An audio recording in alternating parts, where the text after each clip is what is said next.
Hey, how's it going, everyone? And welcome to the live stream.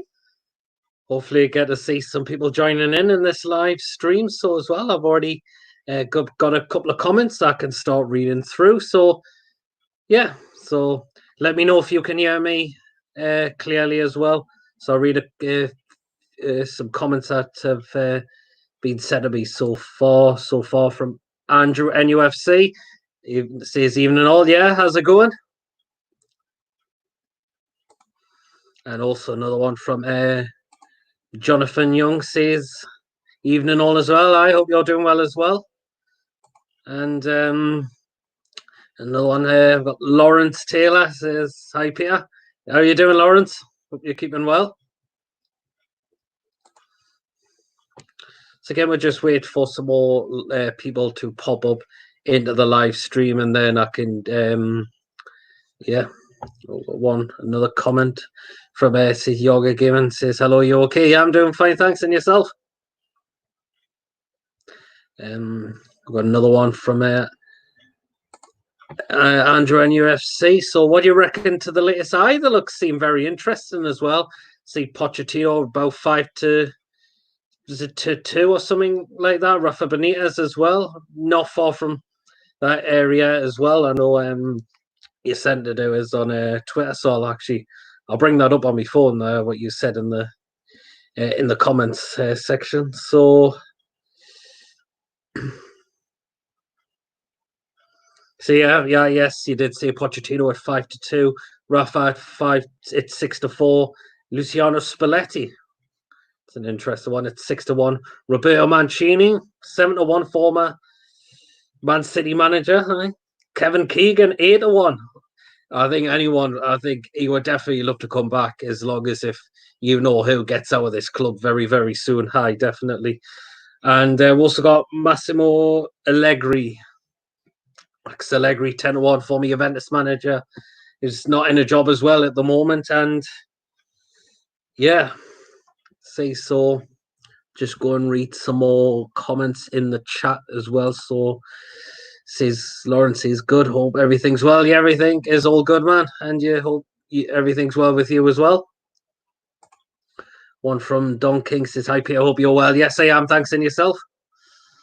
Got another one from a Yogurt Gaming 432. Yeah, that's good to hear. Oh, be prepared for this next comment because it's a face you've recognized on the channel before. It is Archer. He says, "Aye, mate. Yeah, how you doing, man? Hope you're keeping well. Hopefully, we could try get him in this live stream at some point as well, because I think it'd be dying to see Archer on the channel. Definitely at some point because I can't get him on so far because of this current lockdown pandemic. So, but hopefully, it'd be great to get him in this live chat, definitely. So, read some more. The one from Lawrence's thing. Keegan said he won't manage again, but hope he comes back as ambassador.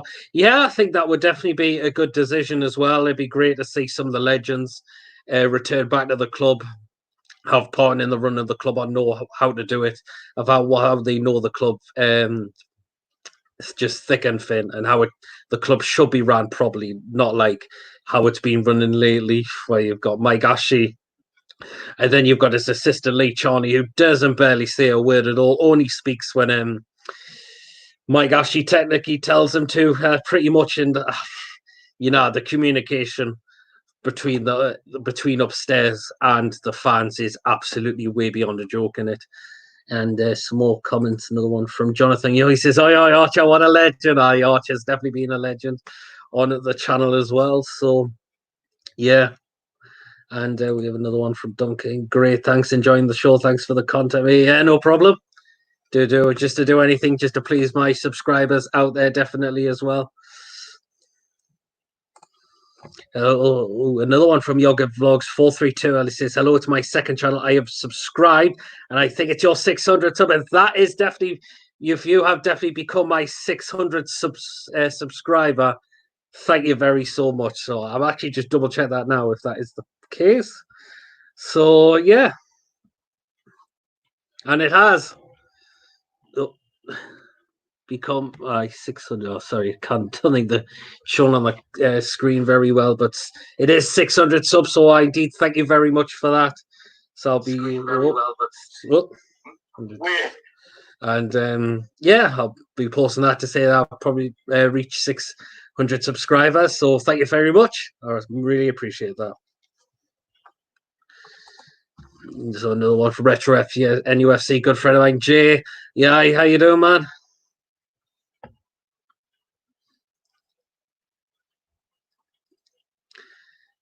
And Andrew says, congrats, Pete, on the 600 subscribers. Yeah, thank you very much, man. Great to see. So my next target, short-term target, will be 700 next, but the long-term will definitely now be the 1,000 subscriber. Oh, and look who else you got a comment off. And yes. Oh, he says, Peter, what's the record of 10s held at St. James? Oh, didn't get us started, man, with that. Particularly them sticker questions I had in the semi-final against Sam. Now, if anyone didn't see it on Newcastle Fans TV YouTube channel, I was taking on Sam in the semi-final. And my God, there was some stinking questions in there, definitely. There was also some questions I should have got right in there. Oh, Lee, man. Jesus. And Lawrence now says, congratulations as well. So, got another one from says Geordie says, hello, hope you're doing all right. And Retro NUFC J says, congratulations on 600 subs. Thank you very much, man. And then in the says he's not too bad. That's good to hear. And yeah, that he said that quiz was a stitch of it sounded a bit, didn't it? I mean, oh, right, there was some really guesses I had to go with in that quiz, definitely. And says Lawrence says not as much as what Owen when he asked the quiz. Oh, I heard he gave some really ones out, and he got nicknamed. I forgot what the name was again. So if anyone can remind me what he was called again, then feel free to pop up in the live chat. Definitely. He's Central NUFC says, can you have a shower? Yeah, sure. If you want to check my friend Jay's channel out, Retro NUFC, feel free to do so. And he's just got over 200 subs, so try to help him on the way to 300 subs to help him out, definitely. And yeah. Liam NUFC, he says, realistically, who should we sign? I think we should go for Max Aarons. He's decent right back at Norwich City, definitely. James Ward-Prowse, he's been a very good player for Southampton as well. Still a young lad as well. And Callum Wilson, it could be hard, but I think what the best thing to do is just take step at a time. Don't get massive hopes if we don't get loads of big names in the football club. It's good to just take it at a step at a time and don't think we're going to go challenge for the league title already. And yeah, there you go. So it'd be best to take it just step at a time. Definitely we'll need investment, definitely on some transfers, definitely, but stuff on the ground needs working on outside where it needs painting, and there's bits of work needed in the ground as well. I think the toilets are an absolute mess. There you go. That's another part of the starters as well. We've still got AFL signs inside the ground as well that need to be taken down as well. And not to mention the training the youth needs work on. I mean, when you see you've got clubs who use proper spas and pools, and why you still using wheelie bins and paddling pools, it's just you just have your face and your hands at this rate, and you're thinking, how are we not up to date with the training facilities other football clubs? I mean, you've got lower league clubs have been got training better facilities than us. It's just absolutely scandalous, definitely. It would be hard, but I think we'll get some really good players definitely over the line. So again, we'll keep reading some more of the comments. 100% Mags, that's good friend Carly says, hi PMA, how's it going? And congratulations on 600 subs. Yeah, it's going well, man. Thanks, and yourself. And thank you very much. Yeah, as well. And we've got another one from Lawrence. Says the demon. That's right. Yes. Oh, you give some really stinger questions out, didn't he? Owen on the Newcastle Fans TV quiz. So yeah, I've got another one off. Geordie says, Rafa and Poch are the favourites, but if you had to choose outsider, who would it be? Oh, it's like, are you on about either between them two or like any other managers I would have? Because Poch, I would definitely like give a shot to, and I would definitely take Rafa back as well. I mean, like, I know some people said they wouldn't, but you just think the connection he had with the fans and all that, the way fans were devastated when he was announced that he was leaving. And I think he still probably wants to continue the project he left off when he was here as well. So, yeah, another one from Retro Anywhere 60 says, thank you, mate. No problem at all. And, yeah.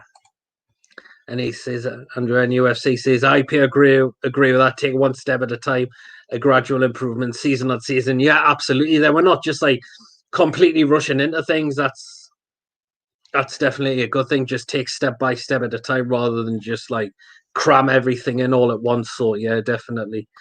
And yeah, so again, we'll read some more comments before I'll drop the link so people can join in the chat as well.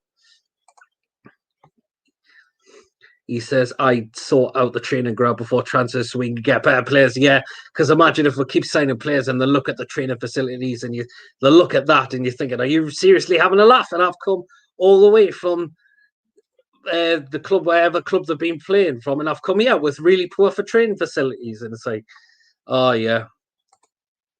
Liam NFC, we won't attract top players without training facilities. They are League One teams with better training facilities. Yes, absolutely. That's the major issue because it's the way Michael Ashley's been neglecting this football club so far is just way beyond a joke. And one from Plant 103. He says, I hope you're doing well as well. And Don Kong says, who would you like to see coming in as manager and what players realistically? Manager said Poch, will give a shout. Rafa as well. Players, that's a tough one because like you see, like we get linked with like so many players, but the thing is, we're still not sure if this takeover is going to be fully done yet. So that is the thing. So I know we're being linked with like Cavani, I think's been one of them. But if I had to pick one, I wouldn't mind seeing how Edison Cavani could do in the Premier League. Because I don't think he's ever played in the Premier League. I know he's in his 30s now, but he's probably still got it still at this time so far. Yeah, got another one from Gaming TV. He says, yo, yeah, how you doing? And another one back from 100% Mags. Yeah, it says, you're welcome. Glad to hear you're well. And yeah, I'm fine as well. Just waiting for that announcement. I think everyone is definitely. We just hope it's going to be announced soon that we've got new ownership of this football club. And Mike Ashley's finally out of this football club for good now. And he says, what's up, just my first ever live stream that I'm doing as well. And yourself. And I've got another one off Geordie saying, training ground facilities like something from the 18s while the rest are on. Exactly. I won't be surprised if like the gym equipment's completely outdated now. That's been there for years now. And yeah, it just needs an absolute complete refurbishment to the training facilities. So yeah. David Wallace says Newcastle United takeover deal says, yeah, hopefully it will happen. Another one from Liam NUFC says, I've seen Sean Dice, Steven Gerrard, and Eddie Howe be mentioned to be our next manager. Would you take any of them? Eddie Howe, I would definitely give a shout. I think he's got that potential to try to take it up a next level because he's been with Bournemouth. He's been with in the league lower divisions in the league with Bournemouth. So I think I think he'll be ready for a new challenge at a bigger club, definitely. So. Says Retro says I can join you. Yes, I said I will try and put the link in the description very short. I'm just trying to get some more rest of these comments as well while I go through.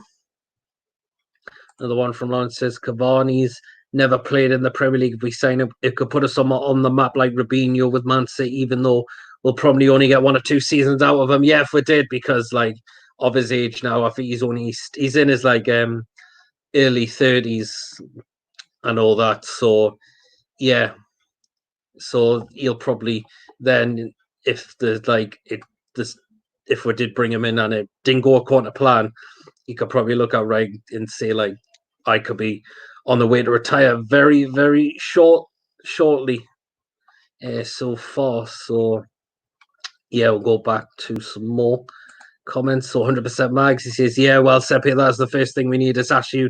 Oh, definitely, because I think if Ashley still remains at this football club, it'll just turn even more sour, toxic. There could be even more fans there start turning away. The ground could be started less empty out again. Definitely. But so, yeah, absolutely. Other one from Gaming TV says, I'm happy for you guys, but sometimes jealous. But yeah, I can understand because I've seen some other fans who support other football teams know the torture we've been going through with Mike Ashley and his other staff he's employed at this football club, and it's just gone downhill since ever then. And yeah, you're thinking, well, we're gone from like a team that's been going into Europe in places like that to now a team just fighting for relegation, just finishing mid-table, going out the cup early as well. Pretty much, I mean, this the first time we're still in the FA Cup in God so how many years. Steve Bruce has managed to take us further in the FA Cup, but my God, previously, my God, it was an absolute joke. Definitely. One from Donkey Kong. Yeah, sorry to be negative, but still really unsure about Takeover 50-50 me.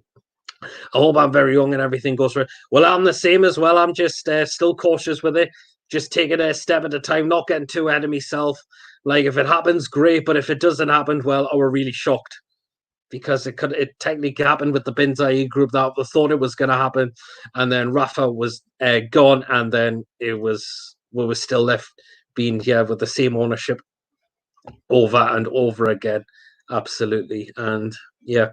So Andrew at UFC says Cavani is a good shout, Lawrence. He's 33, but still a top striker. Yeah, he's still early 30s, definitely. But yeah, he could still have it. He could still possibly have it. Okay, so now what I'm going to do is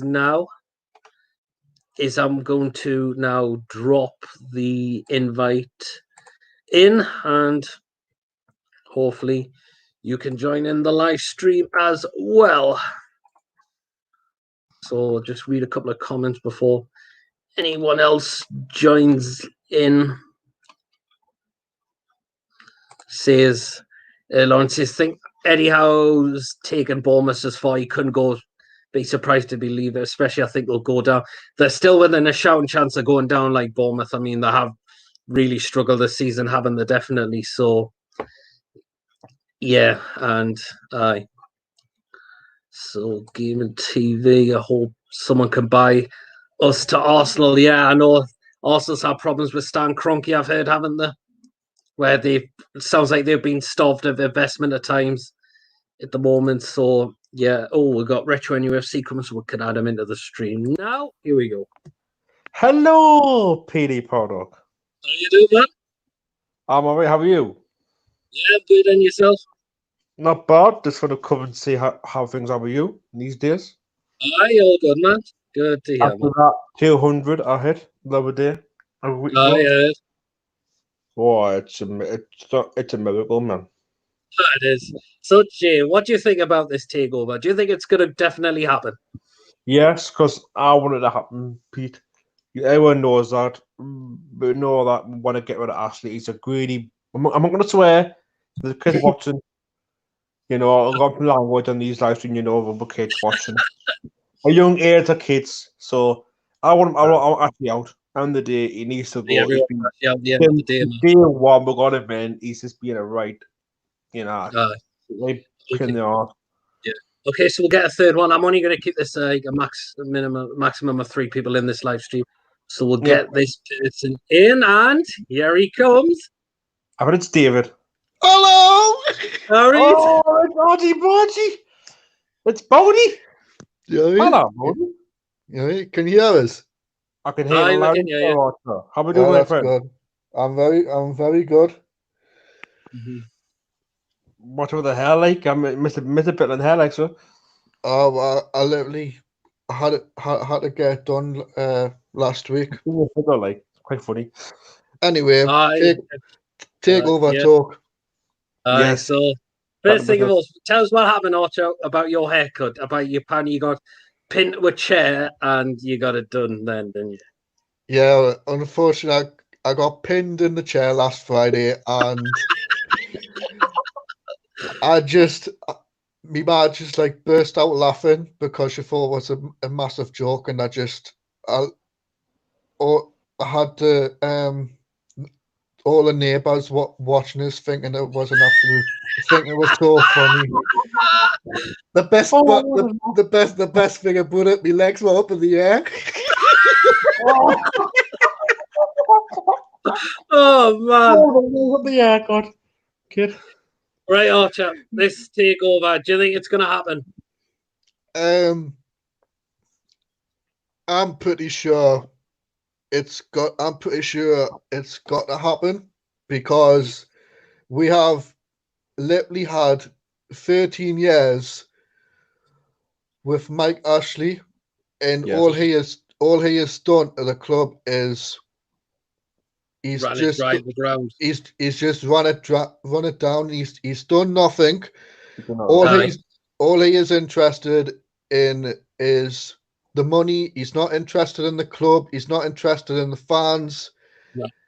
He's only interested in himself and the money. Aye, absolutely, aye. He's not interested in anybody. And if this takeover goes through, then Lee Chanley can go with Mike Ashley, because Lee Chanley is just like some kind of pet dog that basically you could say as well. Yeah, so he's just a bit like a pet dog with who agrees what Mike Ashley says. Aye, pretty much. The only time I've really heard Lee Charnley speak was when he announced about the free season tickets, when a lot of about 10,000 fans stopped going to games, and that was it. That's the only time I've heard Charnley speak. Apparently, what kind of dog is Lee Charnley? Is he a bulldog, or just a normal Premier Horse dog, Lee Charnley? Lee Charnley, right? He's a Shih Tzu. That's all he is. He's a Shih Tzu. What about the chat, Lee Charnley? Hashtag Shih Tzu. Plus Lee Charnley. And what's the fat monkey bastard? So, guys, if Bruce was to leave, which these days could be rumoured, who would you like in to come as manager? I'm going to say Pochettino. You give Pochettino a shout? I'm going to go for Rafa as my first choice. Back, I think.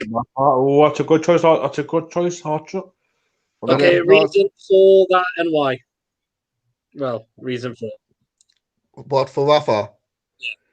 Yeah. Because he's done a really good job for the club. If you look back, right? Yeah. Well, in the 2015-16 season, which was the season when we got relegated.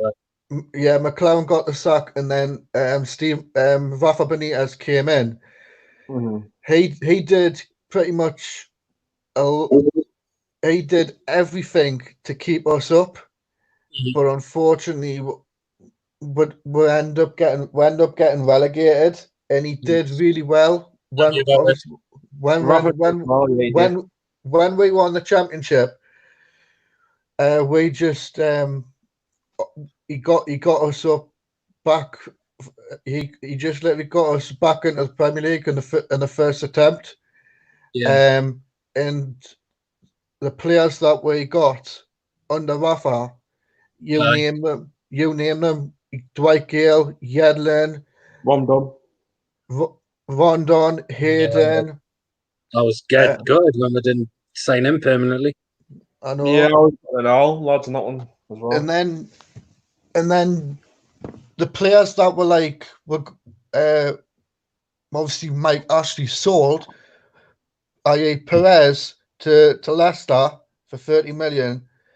That was an absolute joke. Then Rondon went, Hossler Right. went. Well, glad Then Hosley was off the wage bill because he was terrible anyway. yeah, he was awful. He was a little bit like Emmanuel Riviere. Got a little thing about Josselou. But then Let's go. he just Rafa for me. Yeah. He loves the fans and he loves the passion. Yeah, In that's what you like about Rafa.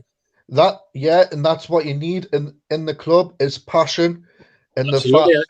But and Rafa, he was a good guy. The fans were singing a song about him. You know, one of them came in. He scored that them goals, but had Hosselu who scored more than two. As you know, that was I like. When we look at now. We've got Maximum. You got Amaron. They got 40 pence Solinton. You know, for 40 pence, you know, he could be the club. He should be. He's not worth 40 million. He's worth 40 pence in my book. Like, I'm just going to read some more of these comments out that have been coming in. So getting so he said he would take him over Bruce. I think majority of the managers have been like would take anyone over Steve Bruce definitely. Although from Jonathan you said Eddie's House defensive for at least concern me. He plays good football, but his defense record is a shambles. So that's how Bournemouth have been struggling conceding goals as well. Definitely. Another one from Lawrence again. My worry with Cavani would be him just being here for a last payday. That's a possibility. He could be asking a lot amount of money per week as well. That's another thing, definitely. He said, you could say me. I'm not very good from JB, but I could reach Joe Linton's mark and I do it for half the wage. Win-win for the club. Joe Linton. he's crap, man. Anyone you explain more about him? What, Mr. 40 pence? I'm about him.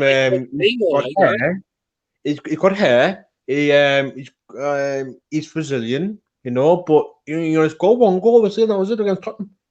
He's scored, that was it. 91 Premier League goal, and that is very concerning how much we paid for him. Definitely. I'd say 40 pence. Joe Linton's awful. It's the worst player we've ever. On that pitch is going to be Almiron and St. Maximum. They're really good grafters, Almiron and St. Maximum. For me, it's St. Maximum. But it's got to be. He's done. He when he hit the bottom, he just flies. That way. He's like lightning. He's like lightning running down the wing. Just go through some more comments as well. So, Geordie said the club is dead if Ashley doesn't leave now. Aye, absolutely. What do you think about that thing? If Ashley is still owner here next season, how do you think it's going to feel again? I think it's just going to turn even more sour, definitely, and more toxic. Yeah. When fans want the game, there'd be less fans. It'd be down the water again as less season happened. No, you know, want the games, season ticket holders like me and know the lads, so I know. It's just like it feels like season ticket holders are getting. If it does take over, what about the season ticket prices? Will they go up or they go down? You know, will they keep the same prices? You know what I mean? It's like if you buy a ticket, will it go up or down? No one knows. But as you just stay, I'll be devastated. He's devastated. Like. I think more fans could end up turning away if this takeover does not go through.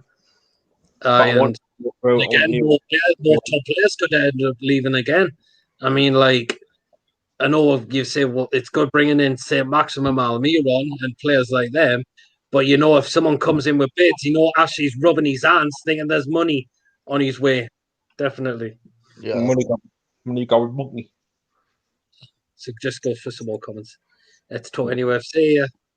How's it going, man? And got another one to say NUFC linked with a Brazilian winger. Which one, I don't know. I bet it's gonna be. I would say Neymar. He's Brazilian. Neymar. Oh, we're chairman Neymar. You haven't left Neymar not come to Newcastle. Because he's Brazilian. That's what I think it is. Who it is? I think it is. 100% Max. Yeah, we don't need any fans leaving now when there is new owners. Just the pubs run the corner. Aye, exactly. What pubs are the pubs on the corner? Aye, they're at the story. Yeah. That's one of the. I'll just said I round the corner. This one from Gaming TV. 6:20 says Spurs will go down. What? Spurs were gone, dude. You have a laugh. I hate Spurs. I think I hate Spurs. Tottenham. But team I don't like. He says top four would be Liverpool, City, Arsenal, Newcastle. Well, if we do get this takeover, definitely. But if we're still stuck with Mike Ashley, it'll be another relegation battle, or possibly finishing around mid-table, just staying in the Premier League. Yeah. So, For me, I'll be happy if we say top 10 to start off with, and make our way up. Put the team a bit up, get some players and young players like young strikers out there, like Martinez from Milan. He's quite young, 21-year-old, good little player. Straight on ball. Get something like him, young talent in the club. Okay, so I'm just going to go through some more comments. He said, TV's just sent some laughing faces. Yeah. Oh, that's me dad, right? And he says, "Hi, Pearson. Archer's hair is class." Hello, Peter's Hi, Peter's class. This is a life to me. He said, "David TV's done out there." Are you on about Mourinho at Spurs? I'm guessing. If he said he's done out there. I mean, you want to be at the club. I mean, no, he did nothing with Tottenham. Buy them. Aye. Let's call your number. I said 3 at a time. Well, I did say 3 at a time in the stream, so we'll just keep it how it is so far at the moment. But I might try and get some new people on if you don't mind, lads. So what I'll do is I'll drop the link again and anyone can join in. So if one of you don't mind leaving, I can get someone new in. Bob it, aye. Bob it. Right, do you want me to leave? Anyone, yeah, don't mind who stays. Who wants to stay? Who wants to go? Do you want to go? Do you want to go, Jay, or do you want me to go? You mid? If you want to go, I'll go. I took the mid. I'm bored. Right. How about you go and then I'll go next. Yeah, boy, yeah. Right. You go first. Yeah, boy. See you, Jay. God bless. Okay, so just wait. I've dropped the link back in the description. So, yeah. Just read some more comments before if anyone else joins. And he says, if I have 1 billion, I will buy Arsenal and Bury. Just shame what happened to Bury, definitely. Got kicked out of the Football League. And, yeah, having to start a canny few divisions all the way down. I thought to start playing football again. From what I've heard, definitely, yes. And he's also saying rest in peace, Bury. Yes, definitely. That was, you can imagine how the fans were feeling when that happened. Definitely. Oh, no. So, yeah. So, Archer, you missed being on the channel as well. Oh, Jay, it's I quite miss the channel, like, because I love being on your channel, and obviously Tune on Me TV, which is obviously Sharky as well. But it's nice to be on the channel again, even though we can't really do much, can we? But it's nice to be on. Like, I could be having to start more of these again at some point. Yeah, live streams definitely. I'll go for some more comments. This is an interesting one. He says, Jonathan Young says, to be fair, Hoslu is better than Joe Linton. At least Hoslu put some effort in and ran the channels.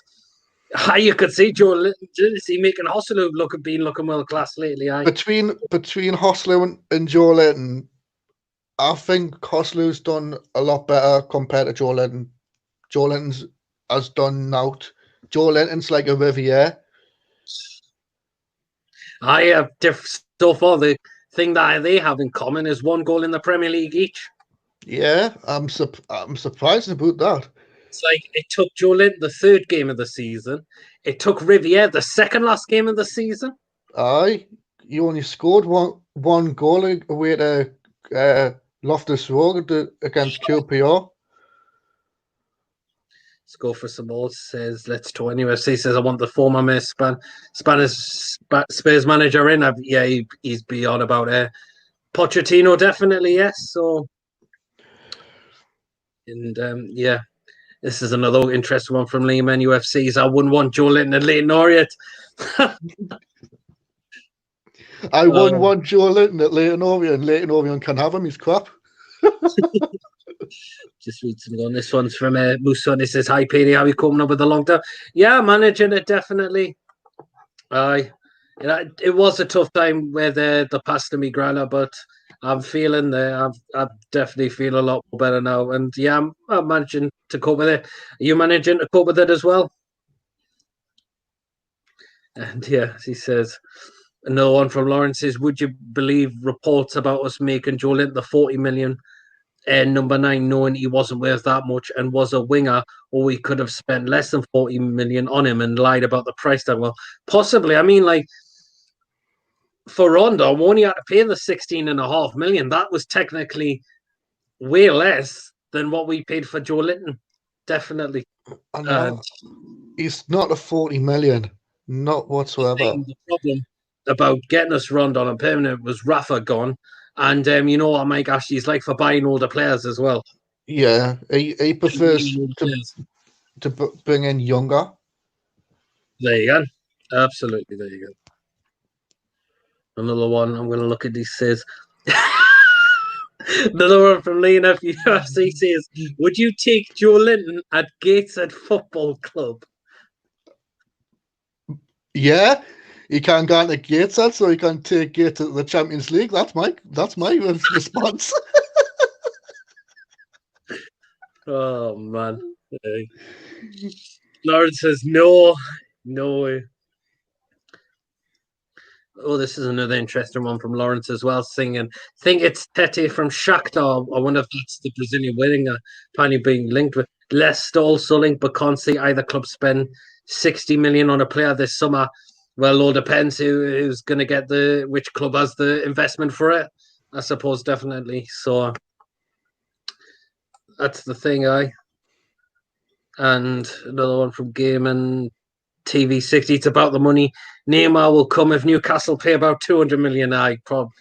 Probably yes. Definitely. I can't see it. He says, Lawrence says, I'll have you coming at some point. Yeah, I go and get your shooting boots. Get your footy boots on, Lawrence. Another one from Liam and UFC said, Hereford had to go through a similar thing to Bury and the fans. Started a Phoenix club and now look at Hereford in the National League loss. Yes,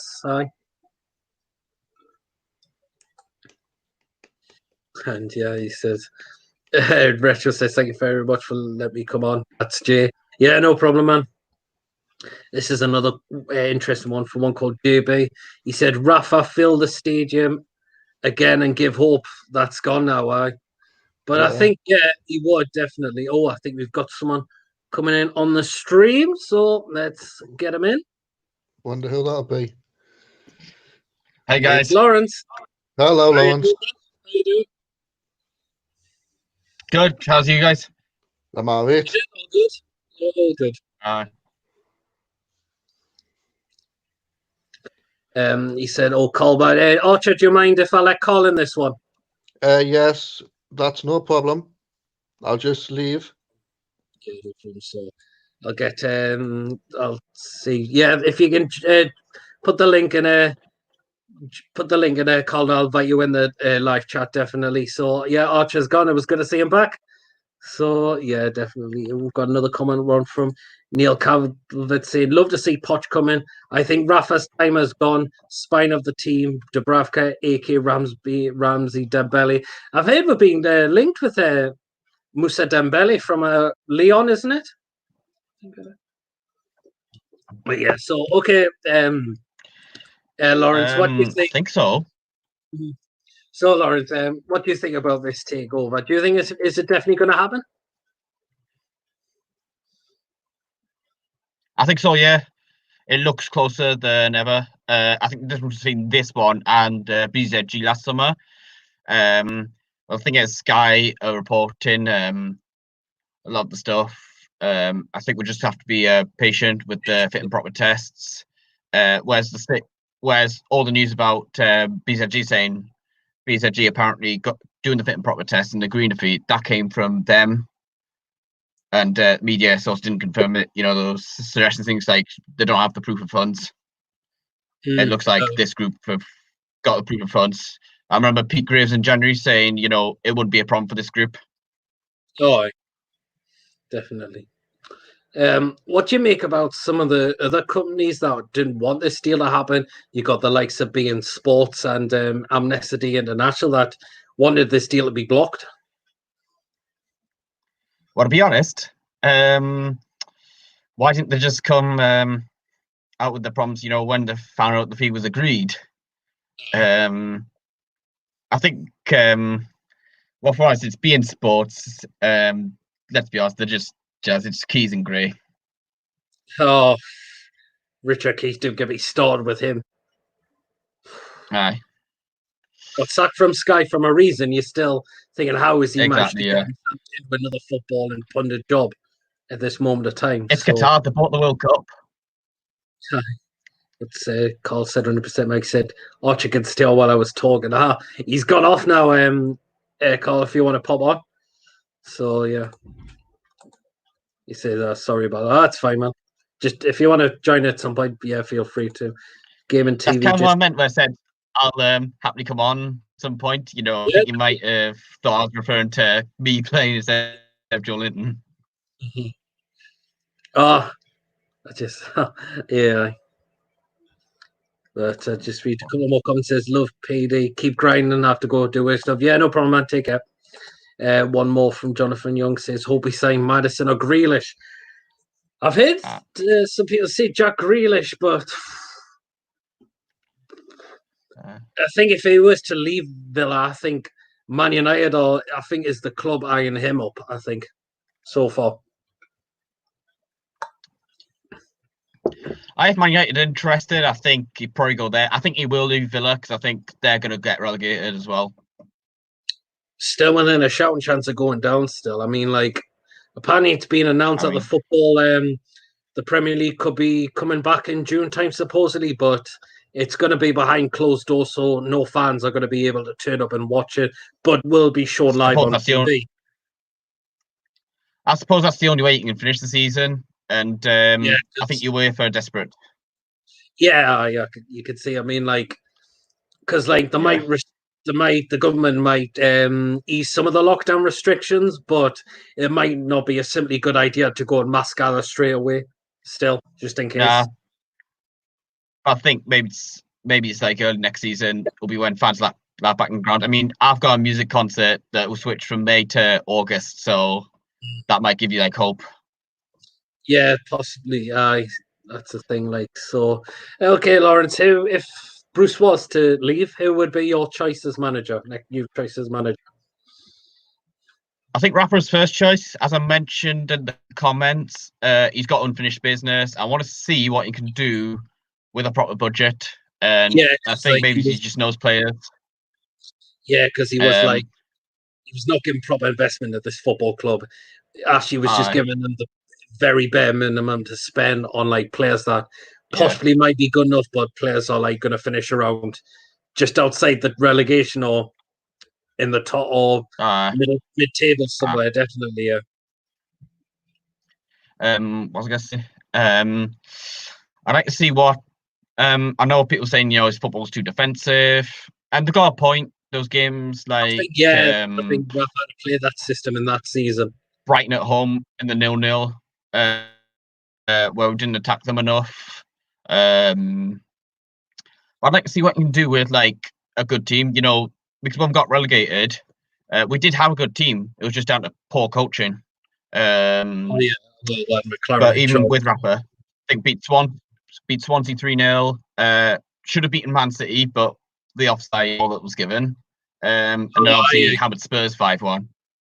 And we were the only team not to beat Aston Villa that season as well.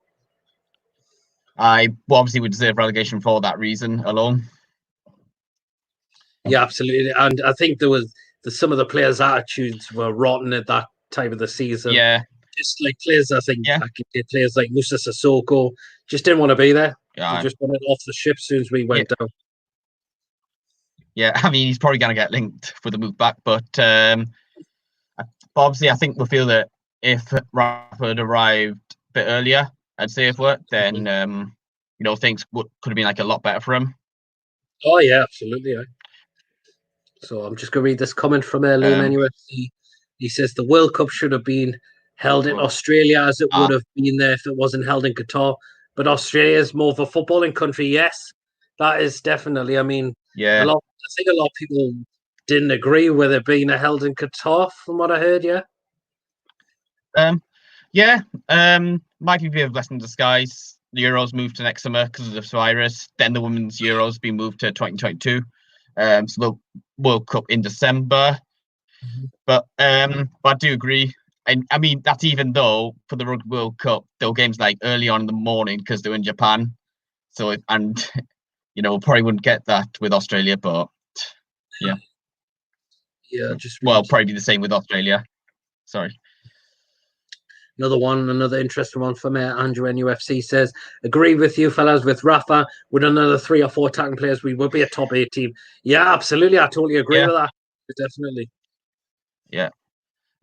I think we'll probably need, I think we'll get rid of with 3 proper strikers. I'm not including Joelinton because he was more of a winger in Germany. Then bringing a few replacements. And then sell that to and bring in a replacement for him. It's like Joelinton only wants one goal plus this season in the Premier League. That to me is concerning. Andy Carroll is far too injury prone now. So far, he just looks finished at this moment of time. Dwight Gale, I think he has been trying. I give him credit in the Southampton game. He was getting into some good areas when crosses were being whipped in the box. He was getting on the end of things, but just couldn't put the ball in the back of the net. And but you're thinking Championship is more of his kind of level, considering he scored about 20 odd goals in the Championship, both for us and West Brom when he went there on loan as well, definitely. So, yeah. The one from Dave Wallace, Rafa Benitez and NUFC job. I think a lot of fans would definitely want him back because the way he had the connection with the fans, they adored him.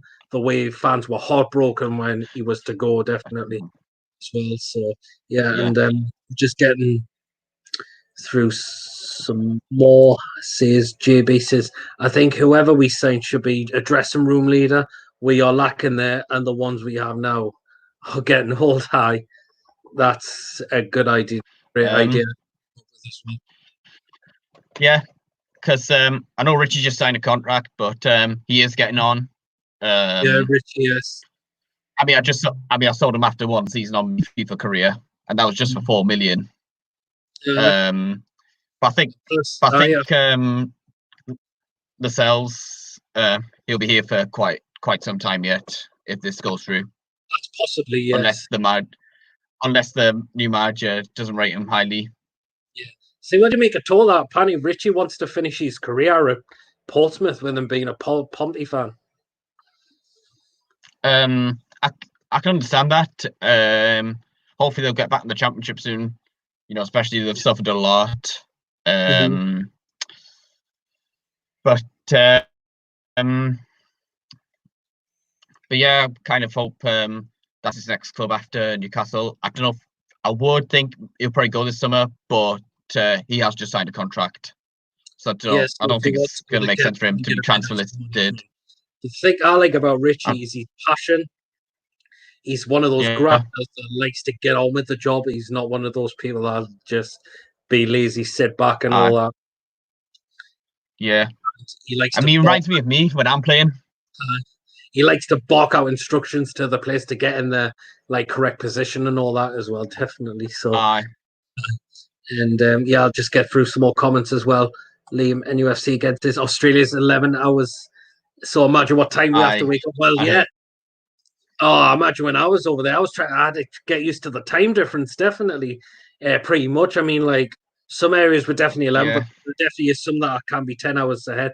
Or we have another one coming into the stream, so we will get him in now. And he is another Newcastle YouTuber as well, so let's welcome him on. How you doing, Cole? Not bad. Hey, buddy. Yourselves? Yeah. Mate. Good. You're doing all right, yeah? Yeah. So, Cole, welcome to the stream. With this takeover, do you think it is going to happen? Do you think this takeover is going to go through? Definitely. Definitely. Like I was saying on Sharky's stream when he did his stream, I says I was like about 85%, I think I said like that. About 85, 95%, something like that, for it going through. So it's definitely going through in my eyes. Yeah, absolutely. I mean, like, if Steve Bruce was to go, if his days with Heard apparently be limited, who would be your new choice of manager at this football club? I would probably go with Rafa, definitely first choice. It would have to be Rafa. If we couldn't get Rafa, if we couldn't get Rafa, I would say probably Poch, because he seems to be a really good choice. Yeah, I would and definitely give Pochettino a shout. I think the way he was sacked at Spurs as well was wrong. And maybe thingy if we couldn't get Poch, probably Diego Simeone at Atletico Madrid, who would be a good shout as well. If he was to leave there, I think it'll be hard for him to be tempted away from Atletico Madrid, definitely. But if the takeover didn't happen and Ashley was still going to be in charge of running this football club, do you think it would turn more sour, more fans would start turning away, and you would expect another relegation? Think so. You wouldn't think so. If Ashley stayed, obviously, there would be less fans going to the games, and you would expect that. But if the new owners came in, I'd like to see the fans getting behind them, showing some support, putting all this like talk of the human rights stuff under the carpet and just try and focus on the football. Because in my eyes, that's more of a political thing than a football thing for us. Consider we do trade. This country does training with the people over in Saudi Arabia as well. You're thinking it shouldn't be much of a problem? It shouldn't be a problem, no. I think we've got to look at it more from a football aspect and less of a political aspect. And everybody like Delaney and all them, they're like looking at it from a political side of things instead of looking at it by just football. And then you've got people like Richard Keys on beIN Sports said he wants this deal to be blocked. Yeah. He just pretty much does nothing but slag Newcastle off on Twitter every single time. I don't agree with his comments. I just go past them now, to be honest. I can't be bothered with them anymore. Not to mention the talk, apparently there was another bid coming for the club, but we don't know where the evidence for that as well, pretty much. What, for the second bid? Yeah, it's like apparently he come out and said that apparently there was another bid coming in to buy the club, but I'm like, where's the evidence to prove that? Who's it from? And all that? They're saying that it's an American bidder, apparently. But if it is or not, it's a different matter. I think personally it might be the PSG owners, because they seem very, very desperate for these Saudis not to take over the club. So I think they're maybe trying to make their way into the English game. That's just my thoughts, though, but I don't know what you reckon to that, if you agree with that, or... I think regarding the American bid, it's irrelevant unless this one for some reason falls through, which I cannot see happening now. As for the Qatari bid, well, legally, I don't think the Premier League could just stop, block the takeover just off these letters. I mean, Carmel hit when eventually we beat PSG 1-0 in the Champions League final. Like, just because I'm just kind of saying, like, because this happened on my last game on FIFA 19. Dubravka saved the penalty, then won it in the last minute. ASM with the goal and not Perez, though. But also, also after they get a Champions League ban for like some of the reasons to Man City. It's a strange one, like definitely. If you like look at the Quatonas, they seem very, very desperate to try and show this bit away. So maybe they're trying to buy away. It wouldn't be a bad thing if they were, but I'd rather have these as Warner. Yeah, Yeah, because if they want to buy Saudis. so much of this, so much of that, etc., etc. Yeah, So I mean, let's be honest. If they wanted to buy her, they should have just come up with a bid before the Saudis. Yeah, exactly. They should have just came in and got it then. apparently, if like the deposit's been paid off, the contracts are being exchanged. Apparently, there's no going back now. Yeah, there's not there because if they want to go back now, if Ashley was to actually back out now, he could seriously be sued, which it's like a lot of money as well. Like it could be sued for even the Premier League, and that could be sued as well. So it's definitely no turning back. The talk of him getting 17 million, even if it falls through. What's that compared to 300 million? Exactly. I'd rather take the 300. Exactly. Yeah. I'm just going to read some more comments, guys. I'm just going to see. The one from Andrew NUFC says, would you like to see us re-sign Rondon? He was an absolute beast for us up front. Should have definitely got him after the 2018-19 season, definitely. I mean, like, I know he's like, he'd be 30 years old now, but I think he would still cut it for us still. Yeah. Definitely. Yeah. What's going to say? Still be good. Yeah, I'll take him, but then I think we need a couple of other strikers as well, as I mentioned.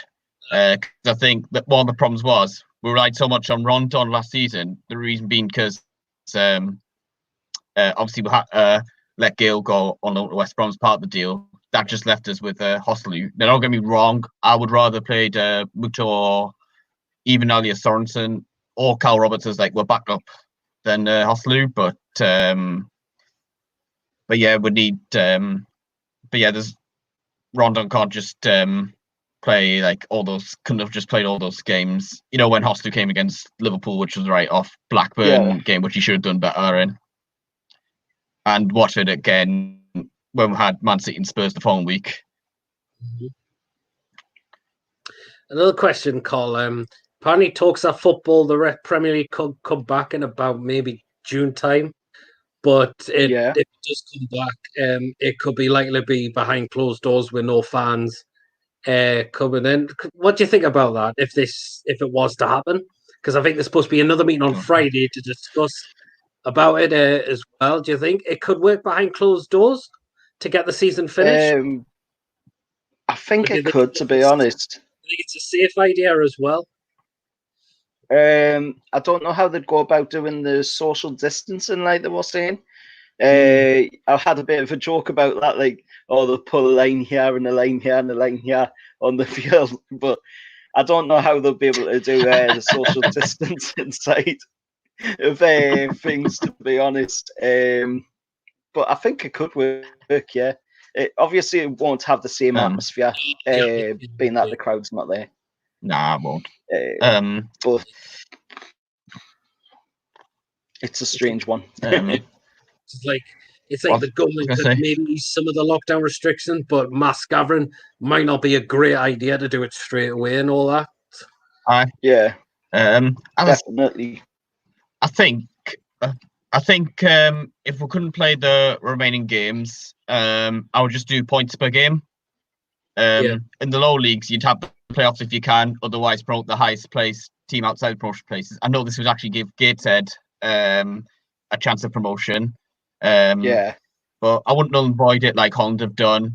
And I know it would have been unfair to give Ajax the title. You could argue, given that they were level on points with AZ, but Liverpool too far ahead. I think that's why people wanted it null and voided. But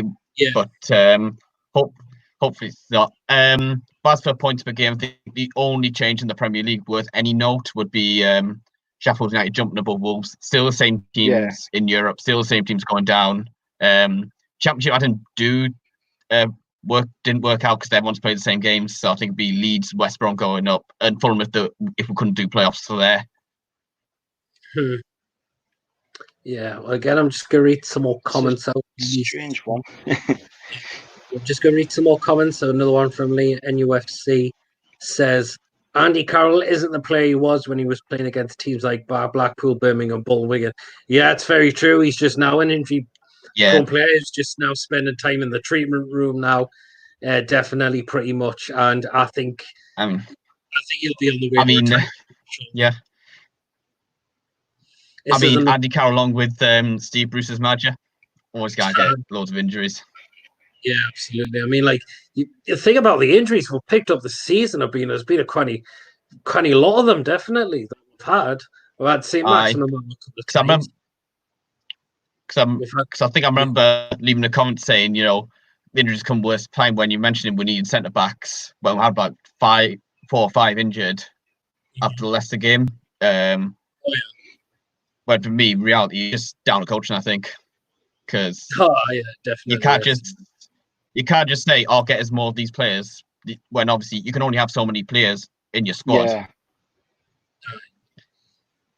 Absolutely. So this is another interesting one that Liam's just sent us when he says, thoughts on our fans wanting Mike Ashley to buy Sunderland. In my opinion, he's the perfect owner for them because he would get the Premier League. Now, there was rumours that Mike Ashley, if he does match this to sell in Newcastle and he does go for a lower league club, would he be successful with them, or will he just knock them up like he has with us? I'd say a bit more successful because just in getting them to the Premier League, but once they get into the Premier League, there's only so long fans can be happy with just staying in the Premier League. Probably won't work for the Premier, because you're thinking majority of his business is like retail. Yeah, and it's like the only football club he got is us, where he's just hanging it out to dry. Yeah. Definitely. So yeah, and that I know obviously he's kind of ran us on like less money possible, but he's still like allowed us like spend to get back in the Premier League. It just when we got back to the Premier League, we didn't build on it. But I know there were some people on that Sunderland forum page where you get a load of deluded fans. They're saying, "I'd take Mike Ashley." I've been saying that since day one. I've been saying that since day one. Sunderland, Mike Ashley, perfect fit. And I don't literally give a crap if he failed, because it's a win-win. Because we can't further do. Yeah, so we'll get some more comments read through. Jonathan Young says, we desperately need a ball-winning midfielder. We haven't really replaced Diarmi. He was an absolute ball-winning machine and led the league in tackles in our first season back in the Premier League. Do you think we've really replaced Diarmi? I was hoping Bentaleb could be that replacement. See, I think Luke suggested, but Bentaleb's not worked out. Maybe Samare, who we supposedly have a bid in. I think Samare, maybe he could be him, that replacement. Yeah, I'd sign a replacement for Bentaleb, who's going to win the ball and like drive us forward like Diarmi did in that second half of the season.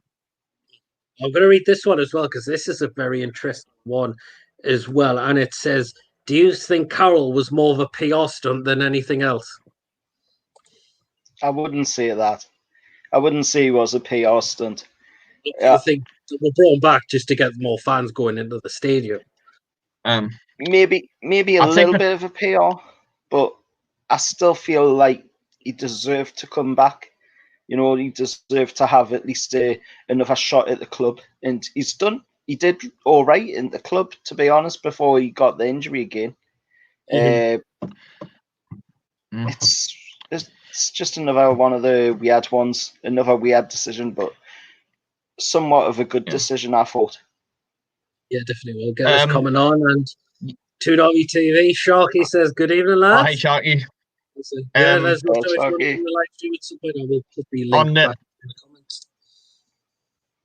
Yeah, on Carroll, you could argue, potentially a PR stunt. But I'd say this was like the only sign we made in the summer that was actually Bruce's signs. The rest were like scout signings.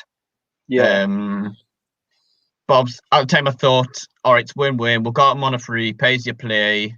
If you get him fit to be good, if not, then we'll just get rid of him after a year. Because like at least we didn't have to pay any money for Carroll. He was brought in on a free. Oh. So like they could say like if it hasn't been working out, you're free to leave off the wage. Right, bye. Do you mind if I get Shoggy in the channel? Do you mind if I ask? Yeah, I don't mind going out because I've got food coming in a minute. I've got food coming in a minute, so I don't mind dropping out. No problem. All right. See you, mate. Yeah, I'll go. See you. No. Let's get him on. Sharky. Good evening, Peter. Good evening, Lawrence. How are you all doing, lads? Hey, you good? Sharky. How are you all doing? Am I good? Can you hear us? Can you make us out? Good. We can hear good you, lads. Yeah. Good lads. Good to see you. Yeah. Welcome to the world of streaming, Peter. You see, you're confident. Good lad. Aye, definitely. I'm getting the gist of this now. I can do this on a regular basis. Easy, man. It's easy, man. Just a bit of YouTube research, always goes that one bit further. Yeah. So Sharky, I like this as well. Anyway, what have I missed? I haven't seen you for about an hour. So what's been going on? Just been told all about the takeover. So Sharky, you did a live stream about this on Saturday. I talked about everything. I was talking about everything. So Sharky, for my live stream, what are your thoughts on this takeover? Is it going to happen? Is Mike Ashley finally going to be out of this club very, very soon? Do you know what I've always said to you? Like, behind the scenes, I'm 50-50 with it. Like, I don't want to be too confident because we all know what happened last summer with the Binzai group. Sky Sports, they released their first ever notification. Never have Sky Sports ever put a notification out on my phones to say something's happening.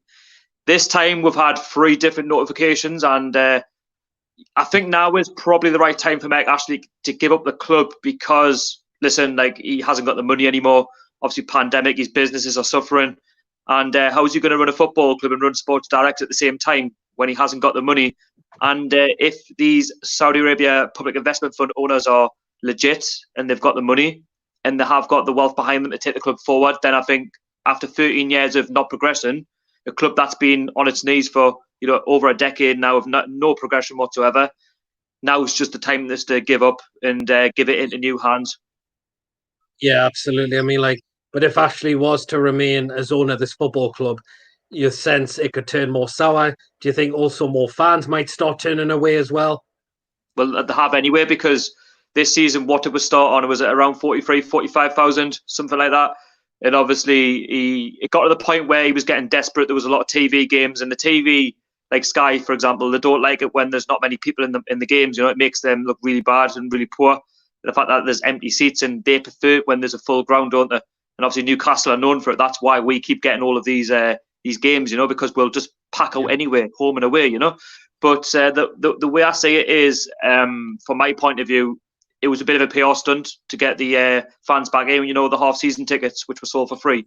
I think he now knows, yes, they would have taken advantage of it because it's free. But from a financial point of view for next season, is he really going to get those 10,000 fans back? I can't see it. No. That's the thing. Well, I'm going to read one of these comments out because it's a very interesting one. And it says from Guy Brush Threep, whatever that's how you pronounce it. He says, if Bruce wins the FA Cup, he's got to be given a chance to continue next season. What do you think of that? Which one? Who's talking? Anyone? Oh. Anyone could start first. Go on, Lawrence. I've spoken. Go on, Lawrence. All right, then. I'm sure we had this discussion on your channel on Saturday, Sharky. If Bruce wins the FA Cup, he should be given the chance. It's a difficult one. I think I'm on. Yeah, like the thing is, if Steve Bruce was to win the FA Cup, I mean, the man who was never wanted, if he comes in and wins my first domestic trophy in 50 years, that's a huge statement. I do agree, like, it would buy him more time, maybe for at least 6 months for winning the FA Cup. But then, if these owners are serious and they're splashing cash, I don't believe in splashing the cash and buying the league. I think it's all about progression. Top 10, top 7, top 4, then league. I believe these are they've got a 2030 vision, so they've got a 10-year vision of that to try and be good in business, but be good in the sporting aspects of things as well. The way I look at it is, personally, I don't know. I've always said bring Rafa back, bring a new manager in, regardless. I think Rafa should never have, walked to start with, but you can understand why he did, because Ashley and Benitez couldn't come to an agreement of terms. Obviously, Rafa wanted to get Newcastle into the top 7, progress the club. A 10th place finish in 17-18 season. Last season we finished 13th, but we had more points. But if they've told him then there's no ambition, then he's going to walk away. You kind of blame him for doing that. And I just look at it now. I think Bruce, if it is true, if someone's going to come in, I have to say he's on borrowed time. Yeah. Well, yeah, I'd say so. When Man City spent a lot of money in 2009 after the Swedish ascent, it was kind of inevitable, especially when they were drawing loads of games. I think they set a record for like most consecutive draws in the Premier League in the Guinness Records books. I could get one book, but not now. I think it was kind of inevitable you would get sacked. I mean, they did it after a win as well, so I think people seem to come in. So if they're planning on getting rid of Bruce, they may as well just do it at the end of the season. New season, fresh start. That's where I look at it. Yeah, if say this is counted as like a successful season, it could be a bit like 8 years ago. Why Pardew had a good first season, full season, but once like the good work that Chris Hughton put in wore off, they just went downhill. I mean, but as Sharky said, part of it was down to the fact we didn't spend enough in the fall and summer windows. Go through some other comments, and this one is from Geordie, and he says, Sharky, that chair is one of the best Puma produced, in my opinion, that one and that in the championship. I agree. Yeah, I'd agree it as well. is. Do you know what I liked about this top? Like, just the fact you've got like the collars on, it's gold. I like a bit of gold in there. I think black and white and gold definitely go together. This one is actually the same top that Leicester City had, which they won the league with. So, and this actually also won us the championship. So Leicester win the league with their same kit, and we win the league with this. So it goes together, doesn't it? But also, like Wonga, I think I like the way they designed Wonga as well. Compared, not the big speech bubble that's just been smacked on like that. You know what I mean? This one looks like it's got a bit more design, a bit more. A bit cool. Even though Wonga's a bit of a iffy sponsor anyway. I didn't. No, don't get us wrong. I don't like Wonga whatsoever. And yes, they say something about the changing of the stadium name to get it back to what it was. But it shouldn't come down to sponsorship or money. It should never have been changed to begin with. But with this one, exactly, I like how they've done it. Like, I just think it's a completely good, clean look. Definitely. And then you've got this season's home kit with Funny 8, and it looks absolutely horrendous. Waste of money. Honestly, it's 65 quid for that. It looks like months, I think. It looks like something you could have designed on Pez. Look, you can do this as well. And you can do that. Yeah. Good. I'll just go for some of the comments as well. Carl says, Chess family on PR, glad I could drop in and have a chat with you. Yeah, no problem, man. Thanks for coming on, and have a great team. Yeah, I definitely will do. And another one from Liam says, if we kept Bruce, we won't attract top players at this football club. Definitely not. I have to agree. Well, it depends. The thing is, it all depends on who's in charge anyway. But even if you attract these big owners in, yes, they're going to have money. But the point is, they're going to want to try and build the training ground up first before they start like splashing onto the squad. Because the only way you're going to attract good players is by changing up the facilities. Because for now, if I'm not being mistaken, we've got probably the worst facilities in the league. I'm sorry, but I've seen better facilities in the Championship, League One, League Two. Even Barnet, I think Barnet in non-league, fifth tier. Yeah. Even they've got better training facilities than us. That says a lot. Burton Albion, right? They played St George's Park. They do their training stuff over there. You know, like we're relying on bloody paddling pools and wheelie bins, just to get the warm down. St George's Park. Absolute disgrace. Another one. This is another one interesting from Geordie. He says Steve Bruce hasn't been informed about what is happening with the takeover. What is your thoughts on this as well? I think I touched upon this one before. I said if it is true, then I know. Well, he probably knows his time's numbered. I think he knows that he's got number days at Newcastle. But for now, I don't think he's really going to want to get into the speculation of the takeover, because for now, at the end of the day, as much as we don't like the new owner, well, I say new owner, as much as we don't like Mike Ashley, we don't like the current manager in terms of not being a big name, Bruce. I think he's honouring his contract. Like, we can't disrespect him in a sense to say, "Oh, get out, get out." He's on a contract. Mike Ashley's still in charge of the football club, and while he's on a contract, there's probably let's be honest with you, I don't think Mike Ashley wants him to say anything. He's probably in his contract, a bit like Lee Charnley, that he speaks when he's told to. And the way I look at it, I think Bruce, there's only so much he can say, and I don't think he really wants to get involved because. Yeah. Listen, nobody's said anything. Like Newcastle haven't said anything from the takeover. The Premier League haven't said anything. The only thing we've seen from the Premier League was the statement back to the Amnesty International group charity last week. That's all we've heard, but that was no indication to say there was a takeover. Like, how do we know? Like, we're in the dock. Do you know what I mean? Well, Jonathan's also said he's an employee of the club. He shouldn't be informed. He should. I think everybody's within entitled rights to be informed. I think our fans are entitled to know what's going on, with this takeover. Is it true? Is it not true? At the end of the day, we're in a pandemic. People are dying, up and down the country, around the world. And that's bigger than a takeover. That's bigger than football. Why do you think everybody's stuck indoors, And the fact that nobody said anything after a couple of weeks, because I think I informed the story a couple of weeks ago and it's been going on ever since, 2 weeks today. And still nothing said. People are talking about something will be done by the end of the month, in my opinion, and this is my opinion only. If a deal was to go through, I don't think it's going to go through at the end of May.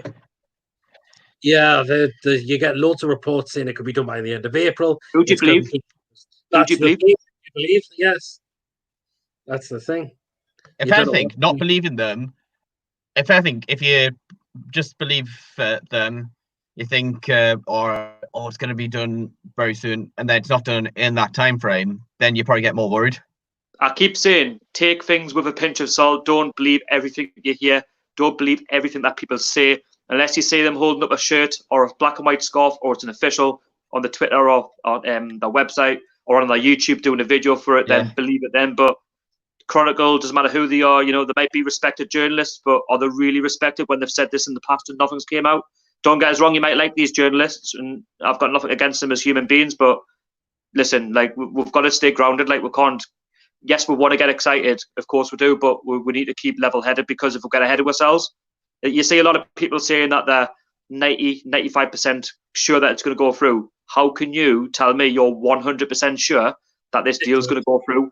I've been down this road so many times before. In 13 years he's owned this football club, I'm sure there's been at least 2 or 3 takeover rumours in those 13 years. How many can you add up? And they've all broken down. Even before Amanda Staveley came through, she's failed on 2 or 3 occasions, right? And this is the 3rd or 4th time lucky. If this doesn't go through now with Amanda Staveley, I think she's done now. And I'm sorry, she might be a stubborn woman. I'll give her that. But if this does not go through, how can you believe this anymore from Amanda Staveley's point of view? Exactly, yes. Well, I'll be realistic. I'm just being realistic. Well, sure, I know you've said it on yours, but if Steve Bruce was to go, who would be your first choice of manager? For me, I've always said Rafa Benitez, just for the fact he's got that connection with the fan base, and that's a huge, important aspect of any club. You need that connection with the fan base. And if the fan base are connected to the manager, that seeps into the squad, and then once the squad feel that, I think all comes together. We needed that when we got relegated, under McLaren, because it was important that Rafa stayed. That was the most important thing. But nowadays, it's not easy to get out of the Championship. We might be classed as the big club, and they might say, we're favourites to get promoted. That's all well and good. You could say that for Leeds or Sheffield Wednesday. None of them have come up straight away. We've been quite lucky on 2 occasions in the last 13 years. We've done it. But with Rafa, we needed togetherness, because we didn't have that when we got relegated. As I thought Benitez with the likes of Lascelles, he built that, and that went into the Championship, against Southampton. He built that. But I think with Benitez, obviously, for me, I think he deserves a chance with money. He hasn't been given enough money. He got fobbed off, and Mike Ashley didn't meet the expectations. Obviously, if I was going to say a second choice, actually, I'm not going to. I'm doing a video tomorrow, so I'm not going to. You've seen me first choice, but I'm not going to say anymore. Okay. It might be Pochettino. It might not be. It might be Ken Kevin. Who knows? Well, there's another one. Just knows is going to. And this one, he says, Andrew NUFC says, for us to attract decent players, we need a top-class manager, the likes of Rafa, Poch, Allegri. They will also improve players more than Steve Bruce will ever will. My only concern I've got right so far of attracting like really big managers like Allegri, like a Pochettino. Yes, these new owners might come in, but are they really going to splash out straight away, or are they going to be sensible, try and get Newcastle into a stable top 10 club for a couple of seasons, and then a couple of seasons maybe in Europa League? Because listen, you've got Manchester City, right? Yes, they might have been buying the league and buying all these good players, but they've been going for about 13 years now. They didn't win the league for a good 4 years, you know what I mean? So it took them a bit of time. But the thing is, domestically, we'll at least need to try and get something domestically in that cabinet, because for me, it's too dusty. It's far too dusty. I mean, I can see the dust now, mate. I can see the dust there coming from your house, from Newcastle's trophy cabinet. You know what I mean? But, I mean, the thing is, you've only got to go down to Sunderland to realise it's literally dusty down there because they don't know what a trophy is. Well, another one from I agree. Well, this one from GB says, if Newcastle United is sold, would a top mid-class manager really want to come to Newcastle United until they were sure about the new owners? Imagine coming and having to deal with someone similar to the actual owner. I think he's got a point. I think what I was saying was, I think it's when you look at the club where we are at the minute, where training facilities are all over the place, right? If the new owners are real and they're going to come in and invest in the training facilities, that's the most important thing, where a player trains and how they get on with the training facilities, how they use it, and how they make themselves better. If they've got open space and they've got some fantastic facilities, and then that steeps into the squad and the squad stop playing well, then yeah, we'll attract better players. You know what I mean? We'll get a bit more of an image. But listen, we might be a big club in terms of our ground, but look at our image. Look what Mike Ashley's. Look what he's done. You know what I mean? Like, look at the bigger picture. Yes, we might have the stadium, we might have the atmosphere, we might have the best fans in the country. But listen, when you don't have good training facilities, people are going to be put right off. Yeah, that's the thing. You know what? The thing is, how would you feel? How would you feel, right, if you are whoever coming to Newcastle and you find out that you're training in paddling pools and wheelie bins for your warm down? How would you feel? I think I'll be getting the feeling like, are you serious? Yeah, having to train in that. Well, I would laugh that off. Well, this one from Liam at UFC says, not even Leighton Orient has a paddling pool. Bet Gateshead doesn't as well. I don't know what Gateshead uses. To be fair, I'm sure they've got their own shower facilities and stuff. I think they've got similar facilities to, like, probably the same facilities as Gated College, because I think they're kind of like tied. Yeah. Get some more comments in. But I think for the but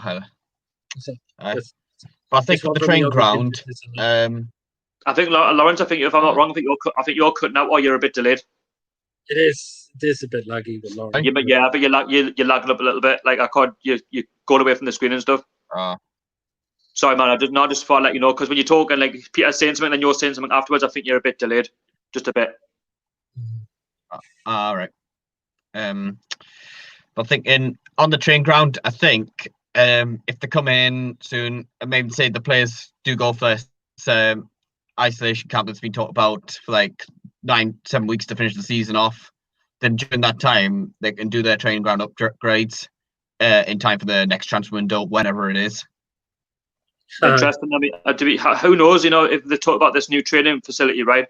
You never know. They might even move away from Benton. There's probably other places where they could put it. You know what I mean? Like people don't really talk about like we've got acres of space, you know, where we could probably do it. Get a training facility, state of the art. I'd like to say at Benton personally. Just maybe be easier for me while I want to go and get photos with the players. Yeah, but the thing is, what's not to say though that they can't make this? What's not to say that they can't move elsewhere in Newcastle? You know, make a state-of-the-art training facility, right? And they can also build like a pitch for the under-23s and do the same thing. Yeah. I don't think it's any good at Benton. Benton's the history. Don't get us wrong, but I don't think, in my opinion, if we want to progress as a football club, I don't think the future's at Benton. Personally, I think we might have to move. This is another interesting one from Jonathan Young's just said this. He said, the only time staff or fans will be informed about any takeover is when it's completed or fails, and he says that's how business works. Apparently, no, I get it. I get it. It's a business point of view, but what I'm trying to say is, right, at the minute we're in a pandemic. There's people dying up and down the country and around the world, right? At least come out and be honest, right, and say either something is in process or say it's not on. Because at the end of the day, why get fans worked up in a situation like this because it's not funny.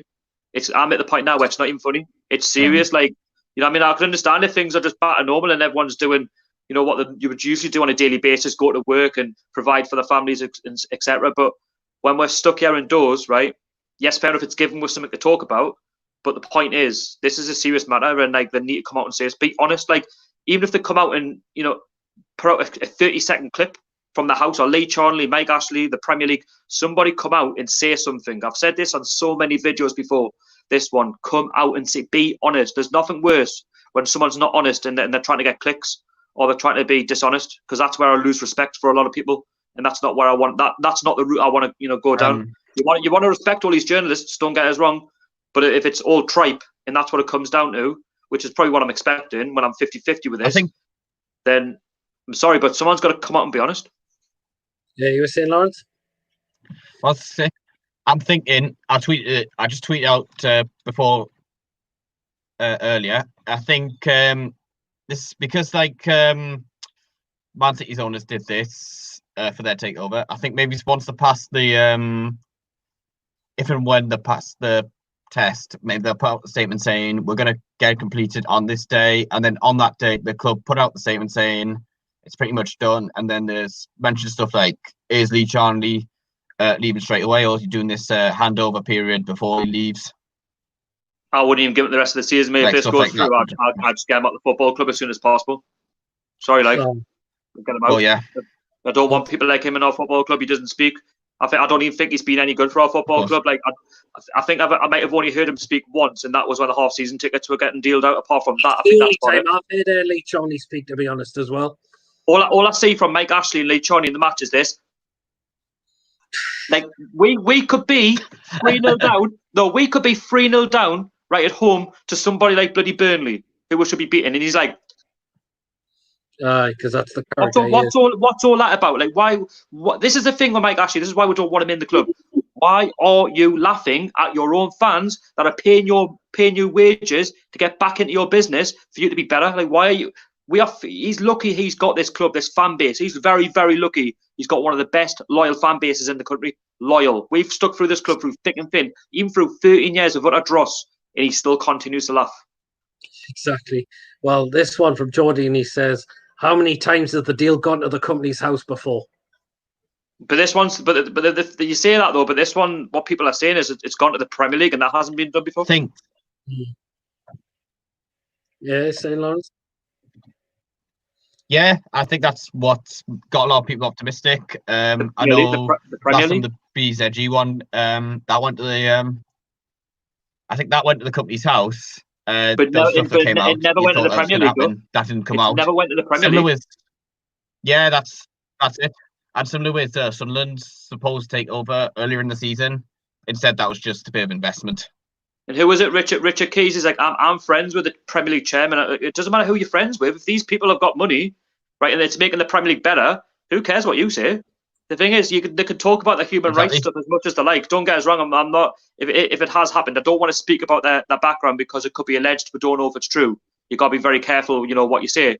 But the way I look at it is, right, if whoever's the chairman, because these are all thinking that it's going to be Prim Mohammed bin Salman who's going to be the chairman. What was if it's that other guy, and he's got nothing to do with it? It isn't. I still think if this doesn't go through, I've always said, you've got to question. Sheffield United, you've got to question Chelsea, Man United, exactly. PSG, all these other clubs who've been bought out. Man City, check them all out, right? And I'm sure they've got little space holes in their club where something's gone wrong and they've not seen it. Look at Man City at the minute. Man City are going to court. City are going to court. They're going to court by UEFA. Court. Enough said about them. Well, this one from a guy Brush 3 says 70 million deposit. That's why he thinks he's sure the takeover. He thinks it's going to go through definitely. But Mike actually can't pull out now. Like if that is true, in this, the only thing that can happen now is the Premier League decide they don't want to go ahead with it, and then obviously they lose money because Mike Ashley's gained 17 whatever it is million.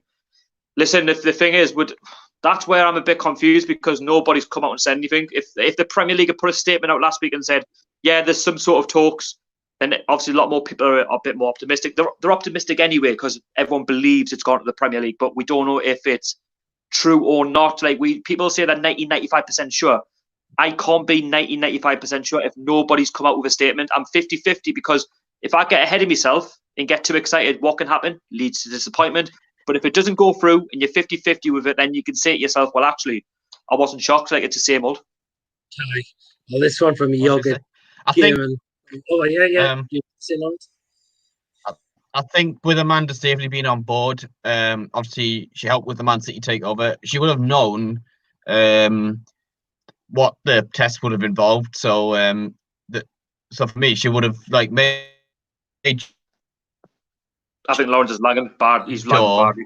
Before they paid any deposits, that they knew they were gonna. Oh, sorry, guys.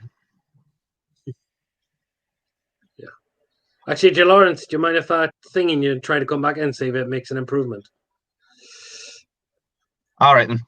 Yeah, it's just because you're lagging. Yeah, it's lagging up. You're a bit behind. Yeah, I'll just take off the stream. So yeah, he's on. Am I all right, Peter? You're fine. Well, this one from Yoga Gaming 432, and he says he's an awesome fan. Says, please don't take Mitrovic back. I know your criticisms you've had with Alexandra Mitrovic. Look at him. Oh no! I do not want Alexandra Mitrovic back at this football club. I said it and I'll say it again. He's championship quality, right? The thing is, when we got relegated, yes. Well, when he first signed in the Premier League, we got relegated for a reason. Well, McLaren was the big problem, but we didn't score enough goals, right? He was good in the Championship because he got more opportunities, because we had more chances to get the ball into the box, and he was quite a powerhouse. You know, he was good at that sort of stuff. We got promoted again, didn't get much game time under Rafa Benitez because, listen, he wasn't good enough. You just didn't. I don't think he was good enough personally. If he was good enough, Rafa would have chosen him over Hoslu and all these, and Dwight Gale and that, you know? And then what happened? He went to Fulham, right? Scored loads of goals, got them promoted, right? But what happened to Fulham last season with Mitrovic in the side? What happened to Fulham? Where did they go? They got relegated, and they were relegated by about February, March time. Now, I'm not just blaming Mitrovic. It would have been down onto the whole team. But he was classed as the big thing to get them a sustained Premier League club. I like Fulham. I've got no problem with them.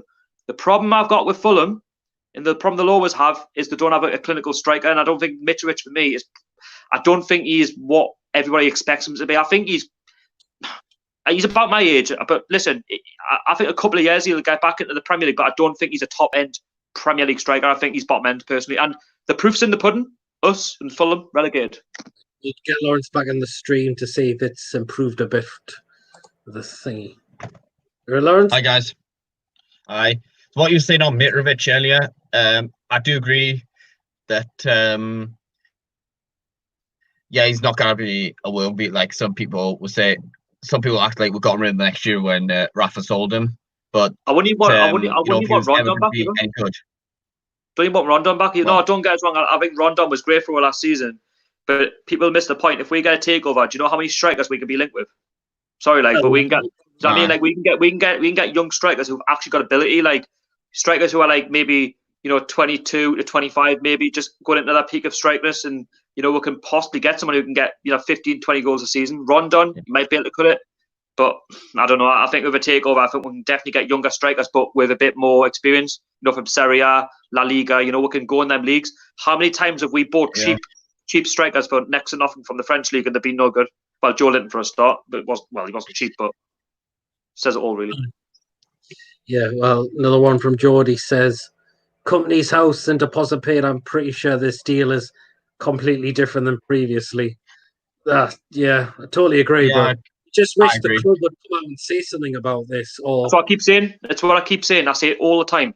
I don't want to get ahead of myself. Don't get us wrong. I love to talk about it because it's news, and obviously any news of a takeover is always good news to get him out. But listen, I think Mike Ashley's got to know now time is up. He knows he's burned too many bridges with the fans, man. There's no way he's going to get the fans back on his side. He's caused too much damage, hiring too many poor managers, people who have ran the club who have probably let him down, who've said they knew what they were doing. Sports director Rena for a start, that was an absolute sin.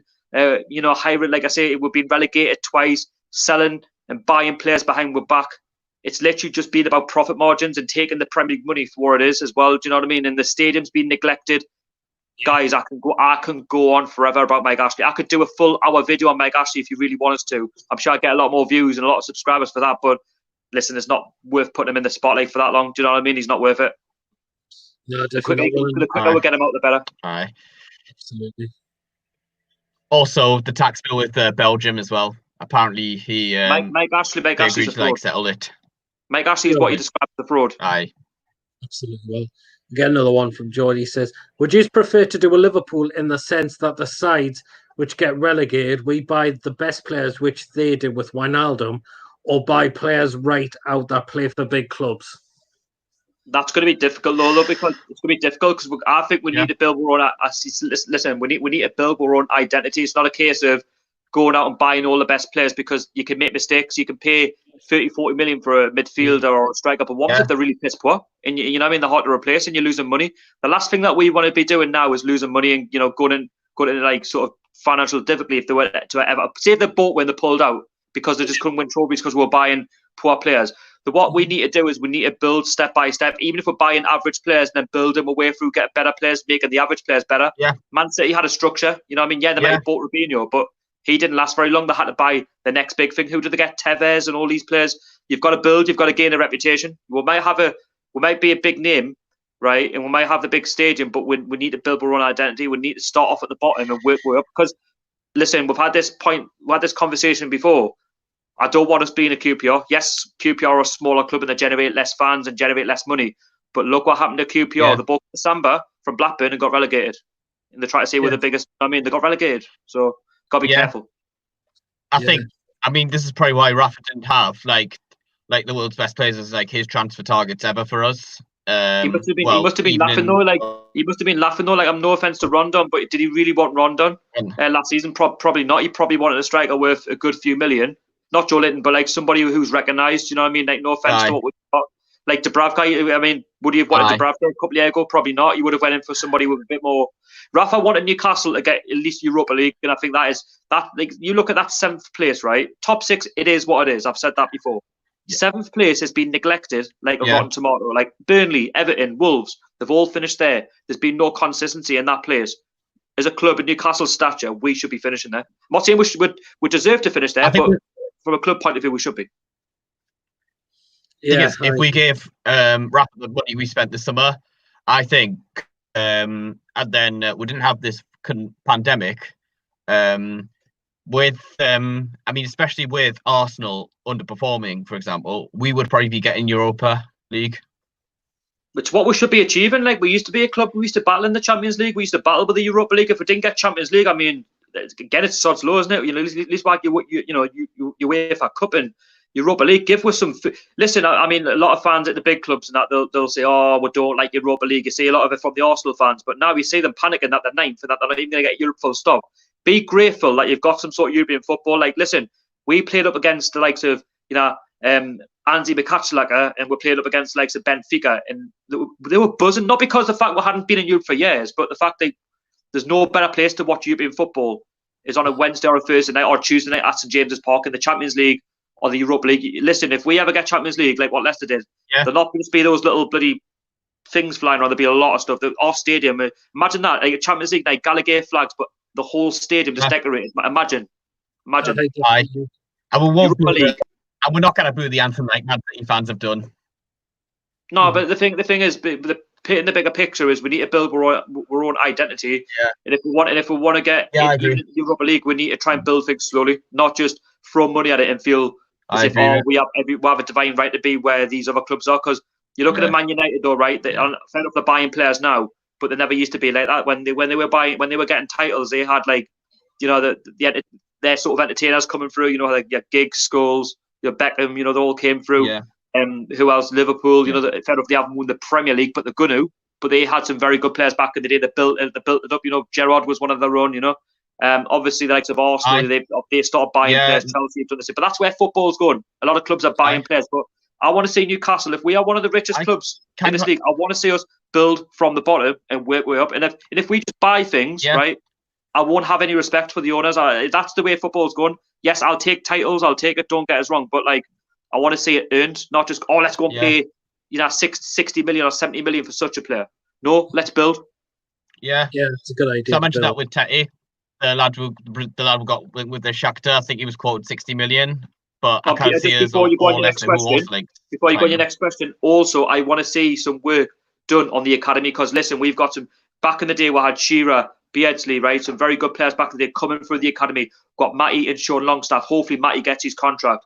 But the thing is, the future's bright, and if we can get more investment into the academy, I believe we can become, if not up there with Man City, with one of the best academies. Yeah, I agree with that. Yeah. Definitely, yeah.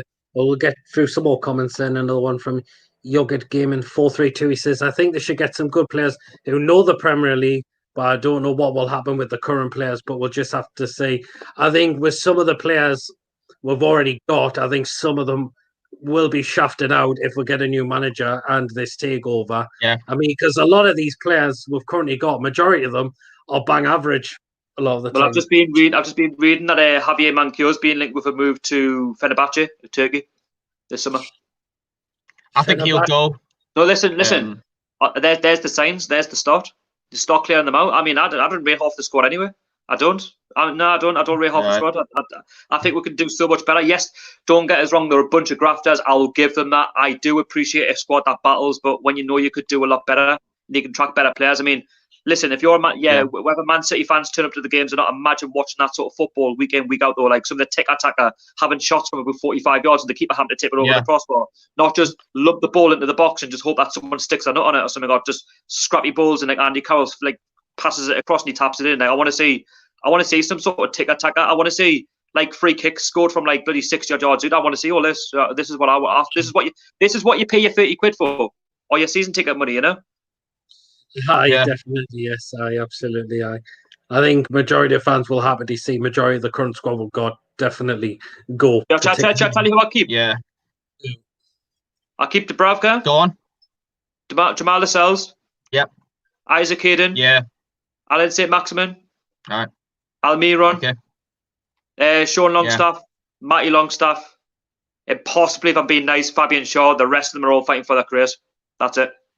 There's about seven or eight. I think the rest are all fighting for their careers. I don't get us wrong. Richie's my favourite player at the football club, but like, I don't know where would he fit. You know what I mean? Like long term. Obviously, you mentioned Portsmouth. I think he would definitely go and get that move to Portsmouth. If Portsmouth got promoted to the Championship, I think first of all he'll do what we did, but like he'll drop into the Championship. They'll not buy him like what we did for Bournemouth. He'll literally get a loan deal. I think they'll pay half, we pay half his wages, and then if Portsmouth started generating more money, they might end up buying him. Do you know what I mean? Shelby for me, that's the one I do worry about. I think he's one of our more creative players at the football club. He's got a lot more flair about him, you know, Hollywood balls. But if we get a new takeover, like say that we'll start progressing in 2-3 years, where does he fit? Yeah. There's been I mean, I know Shelby and Richie just got contracts as well. So do we get rid of them? You know, after they're just signed contracts. I mean, don't get me wrong, they're replaceable. But Fernandez, I mean, he'll probably stick around for another year. Then he'll go after next season. Well, I wouldn't now because if Mohamed has his way, you'll say, he's a rollout. I'm building a new squad. If Mohamed has it, if Manor Stavely comes in and just brutal, just like right, out. They can't do it. Now, what do you make about like Gordon Ramsay? Like, your shit. What are you saying, Peter? What do you make about that's being on Twitter? That apparently Jetro Willems, he wants to stay on at the football club permanent. Would you have him? Why not? Why? Yeah. Well, the thing is, he come in, he was solid. It wasn't his fault he got an injury against was it Chelsea? Feels like such a long time ago now, doesn't it? But no, like you know what, he's a real presence. I didn't really know too much about him, to be fair. I didn't really watch him play in the Eredivisie, but I think Germany. I think you know what, he's solid. Like you can build around him. You can get forward, can't he? Definitely over Lazaro. Lazaro, no, definitely not. Yeah. I mean, Willems, I hope we're saying. But I think that might be up to the new manager. I think if Bruce was still in charge, then Willems will probably sign. But I remember we kept getting linked with him like loads of summers before Rafa came in, and then later on, and then we'll just get him out the blue. I've not asked, to be honest. I'm not really there, but I haven't asked you who he's all like for manager. Like obviously I've said Rafa. Who he's going for? My top two are definitely Rafa and Pochettino. Who's your number one choice? Same. See, that's a tough one, really. See, like I choose Rafa and Pochettino. Which one would you pick if you got put on the spot? I would definitely have Rafa back, actually. Lawrence? Rafa as well. Rafa, well, I mean, to be honest, Pochettino for me, the reason, I think why a lot of people go second choice Pochettino because, I mean, I'm not saying whether he's second choice or not because I'm doing a video tomorrow, but who knows where I've put him. But the thing is, I think people want a fresh start. I think, for where he's been, with Tottenham and that, what he's done, and he's got unfinished business and that, but we'll wait and see. We'll only find out tomorrow. We'll go through some more comments that people have been sending. So again, from Andrew NUFC, he says, agree with you, fellas. We need to invest in the training ground and the youth system. I'm sure the new owners will want to improve all aspects of the club. Definitely, 100%. Yeah. I mean, you're not going to attract better players if your training facilities are crap. You know what I mean? Like, listen, the thing is, we might, like I say, we might have the stadium, we might have the passionate fans, but if they don't have very good training facilities to work with, then why are big players going to stay around? You know what I mean? When you've got clubs like a Man City, a Tottenham, a Man United, Chelsea, Liverpool, I could go on. Even clubs like West Ham, fair enough, they might have that stadium, which, listen, that's not fit for Premier League, in my opinion, but they must have some decent training facilities, you know what I mean, for players to use, and they're attracting the likes of Felipe Anderson and that, you know what I mean? Absolutely. Something for me, that'd be one of the first things I work on. Like, if I'm an owner, you come in, look at the training facilities. That's where you're going to bring in the better players to generate more money for the football club. When you get these better players in, you then go higher in the league, and the higher you go in the league, it means you get more money. More money can be spent on more better training facilities. That's how football works. It's a cycle. The higher you climb in the league, the more money you get. And if we can get in the Europa League, if we can get on in Champions League, we're on BT Sport, we're on Sky Sports, all this stuff, right? We're making a lot more money than we're making now. Mike Ashley doesn't say it like that. He doesn't realise it. He just takes the Premier League money and runs. Exactly. I mean, like, what about areas of the ground that needs working on as well? Not just the whole lot. The whole stadium it needs a guttering. Like, literally outside. Yes, you've done the Milburn. Why not do elsewhere? Are you doing that just to get the club bought? Probably. Mm-hmm. I mean, they've just done a thing with all the current players this season and Steve Bruce. What a waste that's going to be for next season when there's going to be a completely different squad and potentially a new manager. Even if Mike Ashley stays, right? I like what they've done, but that squad's not going to remain the same. It'll be different home tops, different. What a waste of money. Why not just put some old stuff on from like 10, 20 years ago? Waste of money. Exactly. I mean, I think another part of the ground. I think the toilets in the stadium, I think majority of them, I think they're disgusting. Yeah, I think if someone said there was some EFL stuff around level 7. I think so, yeah. It's just ridiculous. Cup games. Do you know what I'd like to see in the ground? No, I'd like to see the seats to be all taken out, each and every one of them, black and white seats. East stand, right, black seats with NUFC going across in white. And then so basically, right, this will be my plan. Take all the seats out, East stand, black seats with white writing over them saying NUFC. That's the East stand, right? And then the opposite, you've got your Milburn, haven't you? Right? Obviously, you've got your posh, comfy seats, right? But you have white seats on the opposite side. So black seats, obviously, in the East stand. On the opposite side, you've got white seats. And then level 7, right? For me, you have sort of maybe black seats, and then white seats at the in the Gallagher, and then have black letters saying NUFC. You think fit across the Gallagher? Something like that. Just something you need some writing, and I think you need something like what Arsenal, Chelsea are doing. Look what Chelsea have done, right? They've just went from Adidas to Nike, and they've got like a big tick going through their stadium. Like, just put something on the seats, like just give it a bit more of a standout, like make the stadium a bit more welcoming than it is. People talk about an expansion. Where we're going to expand? There's nowhere. It's all listed buildings. You know what I mean? I don't see the idea of, if it was between keeping the 52,000 stadium or moving elsewhere, I would keep 52,000 stadium. That's our home. That's our identity. Just ask West Ham fans what happened to them when they left the bowling ground. Ask them. I'm not going through that route. I wouldn't feel comfortable unless the new stadium, right, was a bit like St James's Park, but it was all rounded and it was actually looked comfortable to be in. Fair play, but don't lose your identity. St James's Park is our home. It's our identity. It's where we belong. That's where all the history's been made. Keep it there. And thing is, they've just recently built it in 2000. It's been built for about 20 years. So why would they want to move the stadium? You know what I mean? How can they expand it? I think it looks impossible. That's the thing. I'm just going to go through. Just my opinion, by the way. Just my opinion. So. Definitely. Liam's just said, it's easy to go to Leorient and you go to Gateshead games odd times. So like go to some non-league games. If Gateshead were to get into the National League, how would Gateshead do? I would say it all depends who they can bring in, and Gateshead don't have a lot of money though, because it's Yeah, obviously I it's think it'd fan be- owned now. Yeah. Yeah. I enjoyed it. I feel like it'll be like bottom half would stay up. I'd say if Gateshead came into League Two, I think they'd probably only last one season and they'd probably go straight back down. But for the sake of the North East, for them to have generated League Two money for one season, I think they'd take it. But then it would build them in good stead for the next season if they went down to get back up again. Aye. I don't think they'll do it for a couple of years. Well, I say they're in National League North now. I couldn't see Gateshead if they ever made a League Two push. They had that chance under Mills and obviously they blew it, but I couldn't see it for a good 10, 15 year. I think it's going to take a long time. Oh, another one from That's Liam. what I was a bit worried about when they lost the final, because I went down. I mean, maybe it was just more Hartlepool losing the final and then going down the following season. But yeah, next comment, Peter. Yeah, I'm doing another one Reading. from me in UFC, and he says that Oyston communicated with the Oh. Blackpool fans more than Mike Ashley and Lee Charney has with us.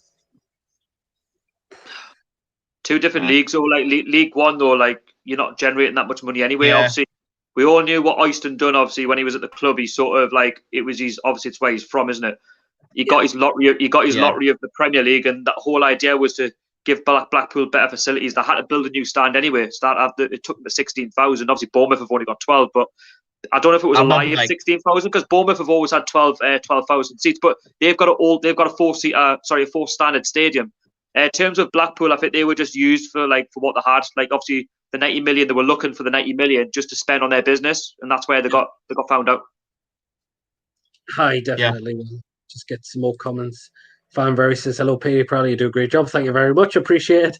And this one, he says, from Al Dennis, and it does say, Mbappe to Newcastle. Maybe 100% confident not happening. We need to be realistic. We need to be realistic. We're not going to get Neymar. We're not going to get Mbappe. We're not going to get Lewandowski. We're not going to get Messi, Ronaldo, whatever.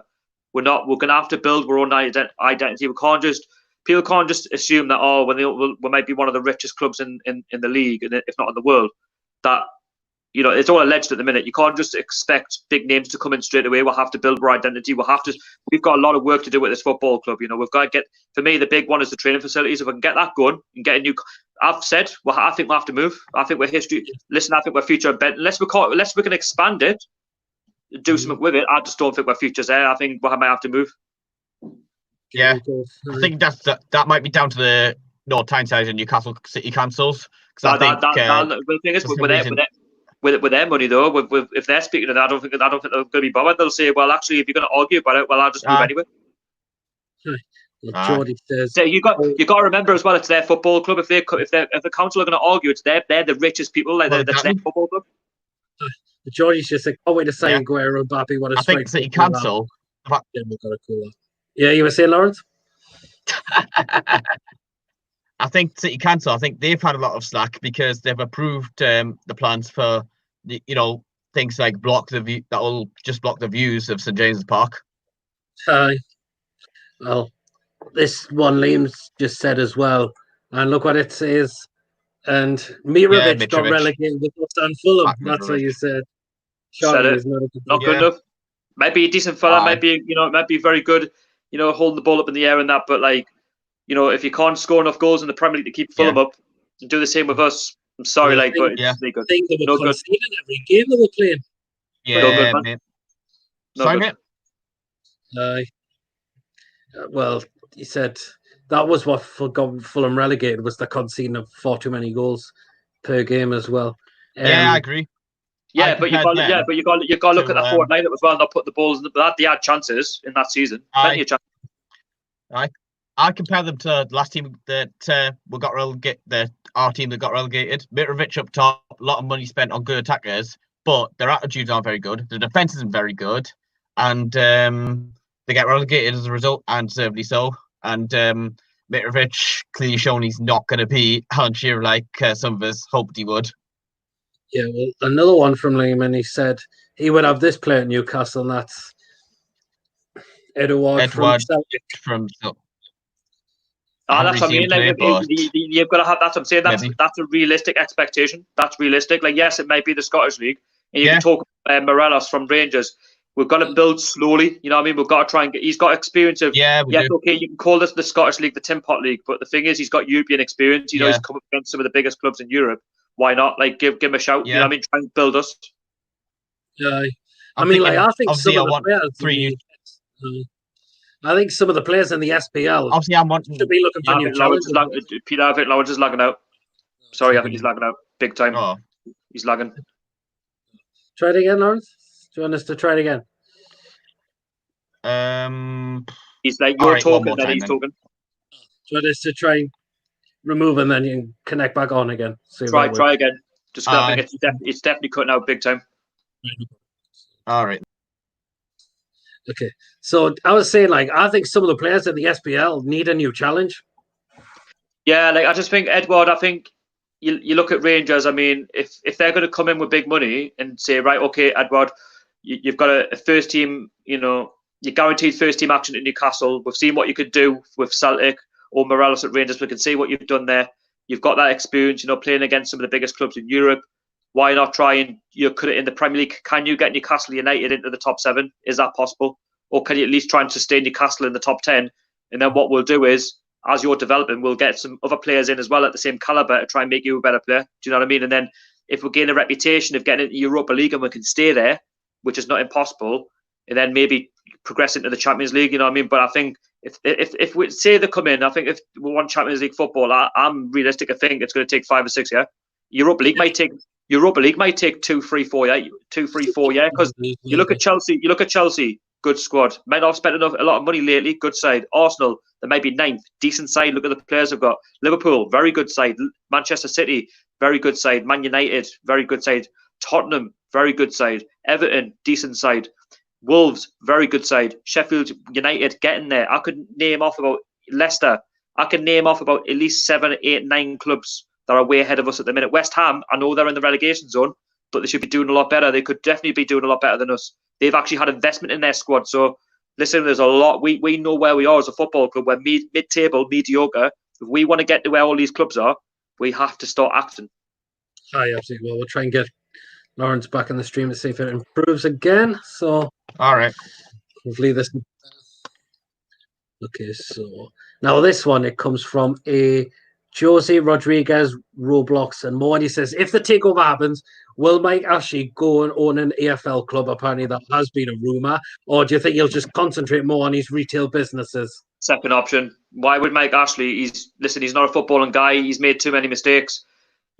When he's owned Newcastle United, he's literally trying to get guys who he thought were friends who were good enough to try and, you know, do the everyday business as Newcastle.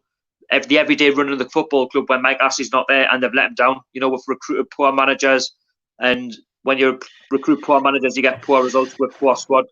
And when you have poor squads, you get relegated, and we're losing money. You know what I mean? I think I'm not sticking up for Mike Ashley because I don't like the guy, but I think he's definitely been poorly advised. Yeah, definitely. Second option. Yeah, absolutely. This one, he says, and I can't believe the name for this one, says Homeless Albert's Your Old Big.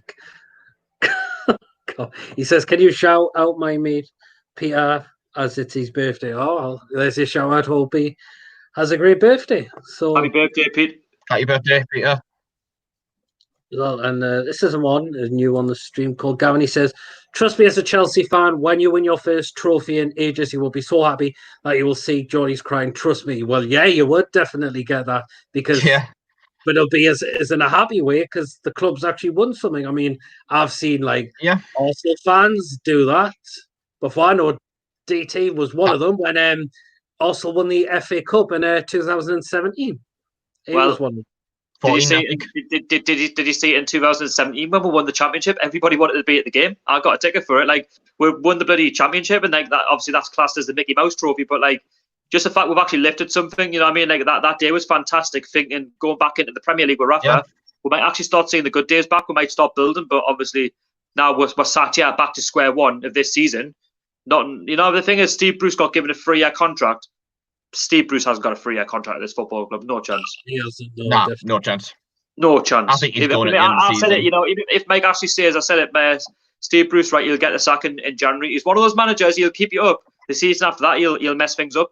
I don't wish it upon him, but I think, that's the way I look at it. Well, look, who else has come back in the live chat as well. Presume that's Lee, Newcastle Fans TV. He says, our form dropped whilst Lascelles was out of the side over the late autumn. Yeah, he's experienced. We'll have to lot of experience. Also, Lee, if you want to pop up in the live stream, you're more than welcome to. I'd say the winter time, obviously, I'd say in the winter time we kind of miss Lascelles just as like an option. Because I think this was down to Bruce's coaching. Obviously, when we're getting loads of injuries. Unfortunately, they're all happening like the same position, but at least it wasn't the attacking. At least part of it was because ASM got injured. I kind of missed him. Getting beat 4 off Man United, 3-0 off Leicester, and to a degree, you could argue when we only drew against Rochdale. Hi, absolutely. This is an interesting one. From Geordie as well, he says, I know some people have been saying he's not, and that's this one. Is Lascelles really captain material for Newcastle? A lot of people don't think he is. I do. I think he's a leader. I think he's part of this. I think he's the future of this football club. I do. He has. The thing is, he has a lot of off games. And the thing is, we're all human. We all make mistakes, right? But I do think, with better players around him, there's been a lot of mistakes, made in the past. Also, you can question the formation that Bruce was using at the start. Obviously, we brought a lot of players in during the summer, like the likes of Kraft, who were unknown. And he was using Rafa's formation. There's no questions about it. But the way I look at it is when he reverted to he played sort of the 5, didn't he? The 5 at first. That didn't work, and then he went to 3.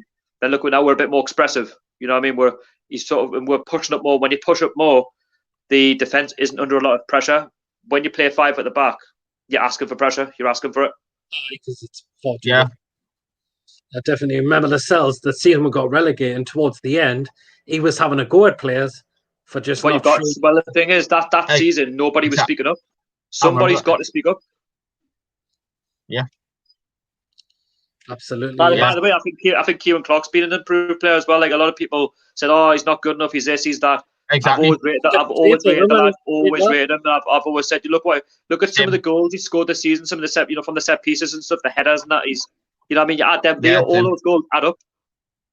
Yes. Yeah. This is an interesting one. I'm reading these comments out in no particular order now, but this is another good one. And he says, I can't see them. I can't see them. I'm just reading off what you're saying. This is a one from says Jose Rodriguez, Roblox, and more. And he said, who's been the worst owners in the championship currently? I think the owners of Hull City have been very toxic to their football club, definitely. Probably. Us? Probably. We've had the worst championship. I think we've had the the thing is, you can talk about Hull, the Venkies from Blackburn. You can talk about what's happened to other clubs like Swansea. You can talk about this is currently what you can talk about what's happened at Sunderland. I think we have. Sorry to say. It says who's the worst owners in the championship. In the championship. You can't just I know fair enough. Yeah, I think he meant I don't think it's Hulls. Yeah, don't think it's Hulls. Don't think it is. Even though they've sold players like Gerard Bourne and Grozicki. The thing is, that once they get relegated from the Premier League, you can talk about that with Blackburn. You can talk about that with QPR. Yeah, I know QPR are steadily, good with Les Ferdinand, but you look at Blackburn. Obviously, you look at Swansea. They all have to sell their players anyway because AFL is completely different to the Premier League. Different wage structures, less money coming in. If you get a deal on the TV, once your parachute payments have gone from the Premier League, you're relying heavily that you get on TV on a Friday or a Monday. If you can't do that, you might be a big club, but if you're not generating the revenue coming in from the ticket sales and anything like that, if Newcastle hadn't have got up in a couple of seasons and we weren't getting the attendances, then look what Mike Ashley would do more. Would start getting bang average championship players. That's the way it goes. Yeah, definitely. Liam said again as well. He was at the whole Fulham home game where we're drilling 0-0, and that, my God, that was. It was absolutely horrendous. It was one of the worst games. I was probably better off making a YouTube live stream in my bedroom for about a good 2 hours for that game because that was dreadful, absolutely dreadful. Or in my living room in this case. Just watching Palace beat Man City 3-2. That Townsend volley because I was at the same time.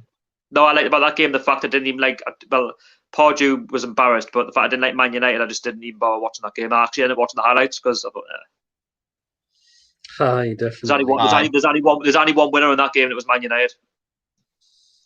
Well, this one from David Wallace says Eurosport France journalist Manu Longin claims positive progress has been made on Takeover, but again, we're just taking that with a pinch of salt. Just I heard that, but that's what I'm saying. You take all this with a pinch of salt. Nobody knows what's positive and what's negative press.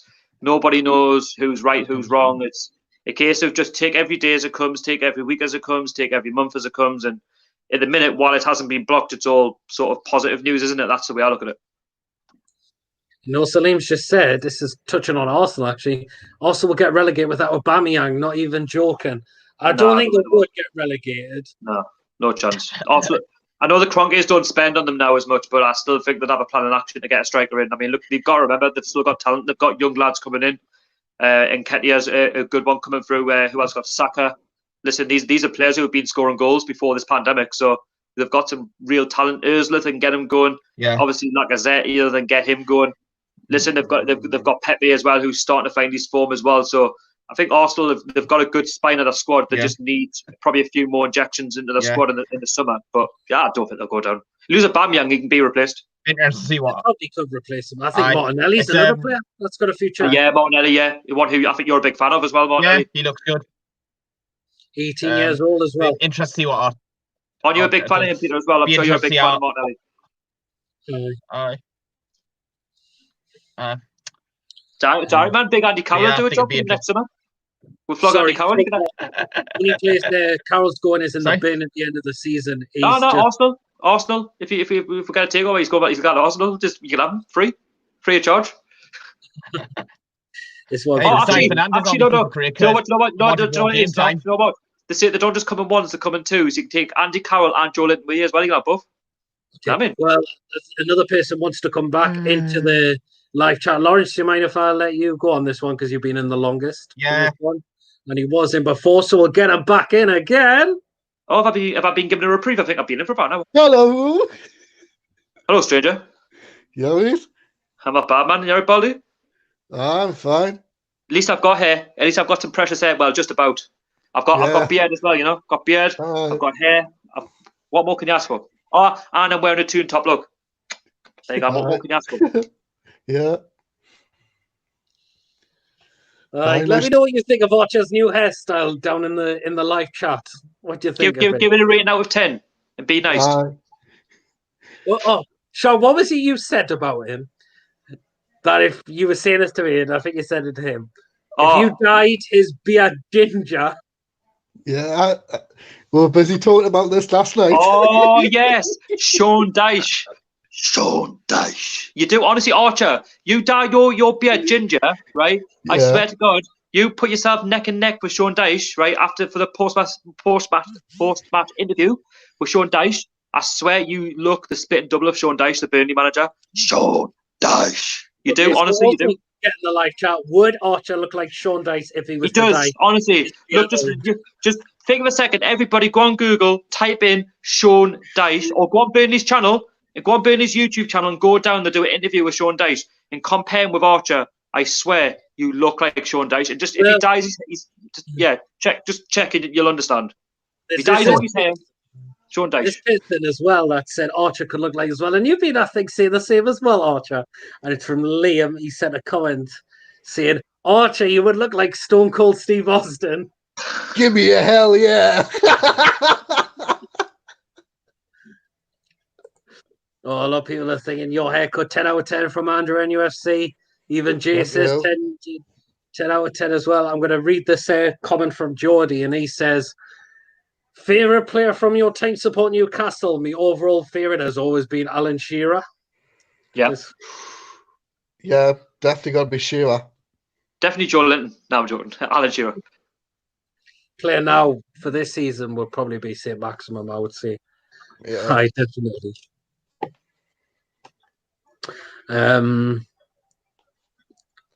Okay, so this one from Gavin, it's going back a bit on Arsenal, and this has been a linked room as well.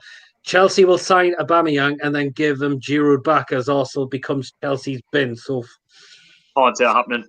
They're not going to swap to a direct rival in London, either. Does make any financial sense? No, I can't say it. Won't work. The last thing that Aubameyang wants to do is damage that love he had for the Arsenal fans as well. He's got that connection with the fans, hasn't he? The fans love he him. definitely has, yes. I think if he was to leave, you'd probably go to Real Madrid. You'd probably go over in Spain, somewhere like that. Go and test himself in another league. Couldn't say it unless he goes up to Manchester or Liverpool, away from London, possibly. But another direct London club. I know. Giroud did it, and I was very surprised he moved from Arsenal to Chelsea. But Aubameyang, though, I think he's a lot better than Giroud personally. I think he obviously cost the most money. Can't say it. Just my opinion. Another one. This one from GB. He says, "Which players do you think are untouchable in the current squad, and which we need to move on?" I think I'll let you add to that, Archer. I think I've already gave mine. Yeah. To move on.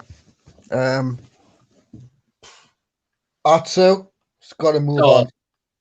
Unreal Atsu, man. Yeah, Atsu's unreal. Class. He's like Bambi on ice, isn't he? No, he's crap, isn't he?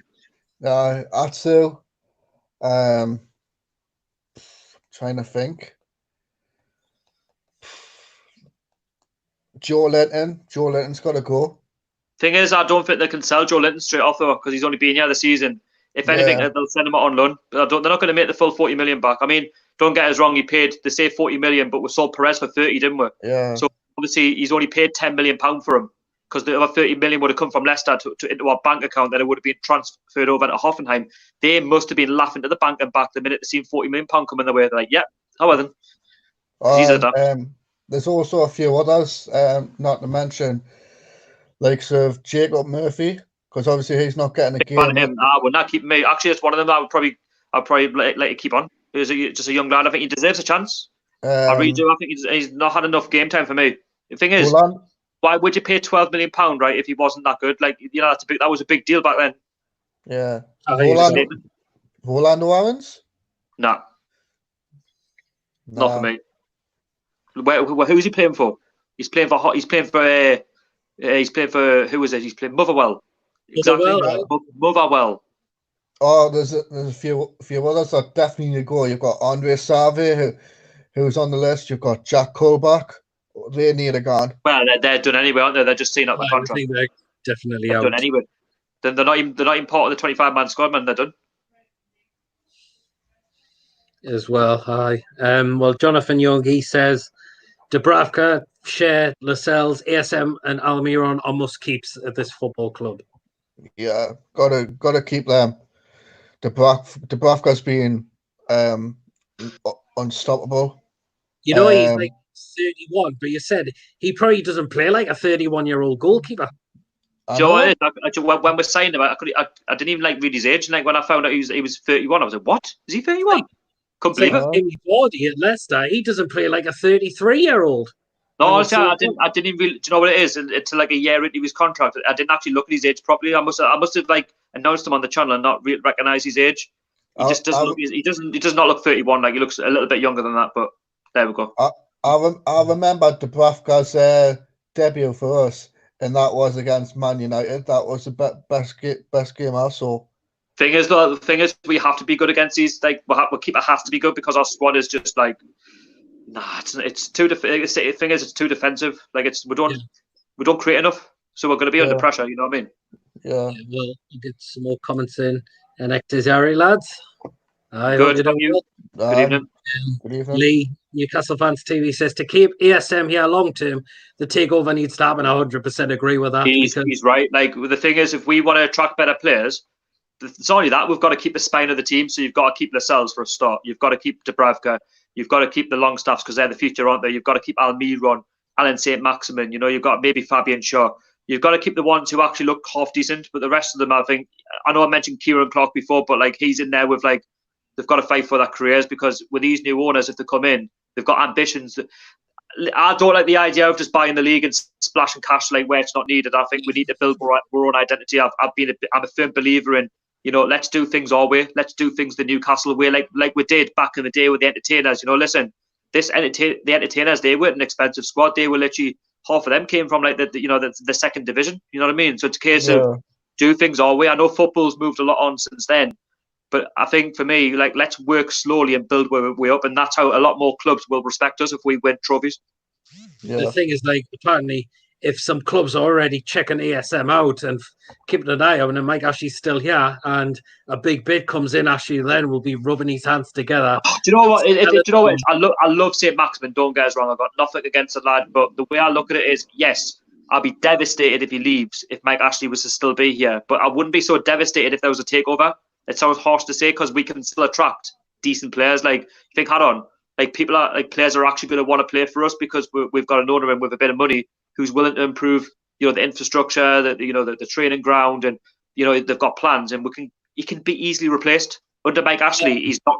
Thing is, with Mike Ashley, he's not replaceable because he sells the better players, and he either gets in players from the Championship, the French League, players with no experience, and it's not their fault. They're getting literally pelters off the fans because we expect them to become good straight away because Ashley's in it for the money, isn't he? He makes them good, the players. It sells them on for more. Like, we are run as a business. We're literally business Castle United. That's what we're called. Liam's also said, if we build a new stadium, how would you feel if we stadium shared with Sunderland? I think that would... That's a silly question. But for a start, why would we want to share a stadium with Sunderland? And secondly, I can't see Newcastle United moving, sites unless they really want to move out. But the stadium, for me, they would tell with the plans anyway. If we were to move stadium, I don't want it to be anything like West Ham's. I want it to be a stadium which you can get close to the action, not like, yards and yards away where you can't actually see anything. Like, players are dots. Do you know what I mean? Like, I'm realistic to know that I don't think there's going to be an expansion on the stadium. Where can you expand? Like, there's a lot of public they're all public listed buildings. Like, unless you get permission to do so, unless you tunnel up, that road where the metro station is. Unless you tunnel that up, a bit like what Atletico Madrid done at the Vinci Calderon. Apart from that, what else can we do? You can't build anywhere else. It's impossible. David Wallace says, Mike Ashley's private plane returns to UK. Well, I heard that was... Again, take that story with a pinch of salt. How do you know that he's in it? It could be he's one of his workers, or it could be one of his people. I don't know. We don't know that, do we? It's only what papers say. Yeah. Gavin Howard says, what do you think of Willian being linked to you? Would you have him, yes or no? Willian from Chelsea. Depends on how long of a contract we offer him. If we offer him maybe, a 2-year contract, maybe. But a long-term contract, no. I think he's getting to the point now where I think he's getting on. I think he's 30 years of age now. That's what I'm saying. If you're gonna, to try and build, if you're gonna get that big player in to maybe link up on one side, they got St. Maximin on the other, maybe a couple-year contract. Then you're not losing much if he doesn't play that well because it's a 2-year contract.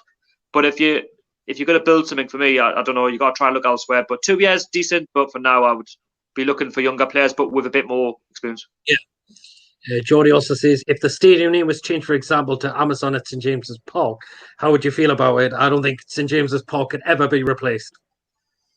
I don't know. I think it could be. I do. I do. And I wouldn't be disappointed.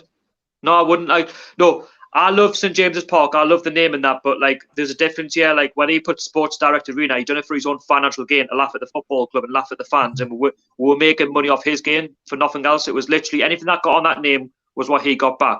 But you look at Tottenham, right? They're going to be called the Amazon Stadium next season. If that generates them a lot more money and they're successful, then why not? From a bit, you look at these, right? If for example, obviously it will always be St. James's Park in the background, but what happens if that generates us more money for better players, for better facilities? Do you know what I mean? It will always, don't get us wrong, I'm not taking St. James's away from the stadium. That will always be the name. But look what happened to Man City's ground. Look what happened to all these other grounds. They changed the name. It's all about rights. Do you know what I mean? And even if it's called a Ramco or Amazon or whatever they want to call it, right? If they want to call it that, it's their club. You know what I mean? We have no say in it. But if it generates more money, I think for this moment in time, this area needs money. It does. The Northeast needs money. I don't know. I think it is replaceable. I really do. Gavin says, I would take ASM at Chelsea. I think everyone would at this rate. But you're not getting them. But you're not getting them. That's a problem. Even Liverpool would have them. You're not having them. Leave off. Odds. Steve. Liam also says ASM's been like Wolves, who are miles ahead of us. Yeah, they definitely are at this moment. Wolves are a good side, though. They are a prime example, right? They've actually got money. They're actually quite a wealthy club now. They're building from the bottom. Like, the Championship came into the Premier League. They got a 7th place finish, and look at them now. They're doing well in Europa League. They could win it. I backed them to win it. I backed them from the start.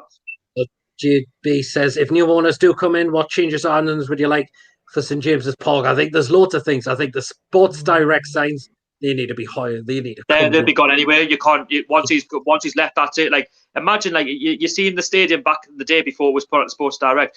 The thing is, nobody's even said anything about the Puma deal that's running out at the end of the season. Fun 88 that's gone at the end of the season as well. So does that give you a bit more of a excitement that the takeover could happen, because there's been no sort of there's been nothing for the Fun 88 deal or the Puma deal to say it's going to be renewed.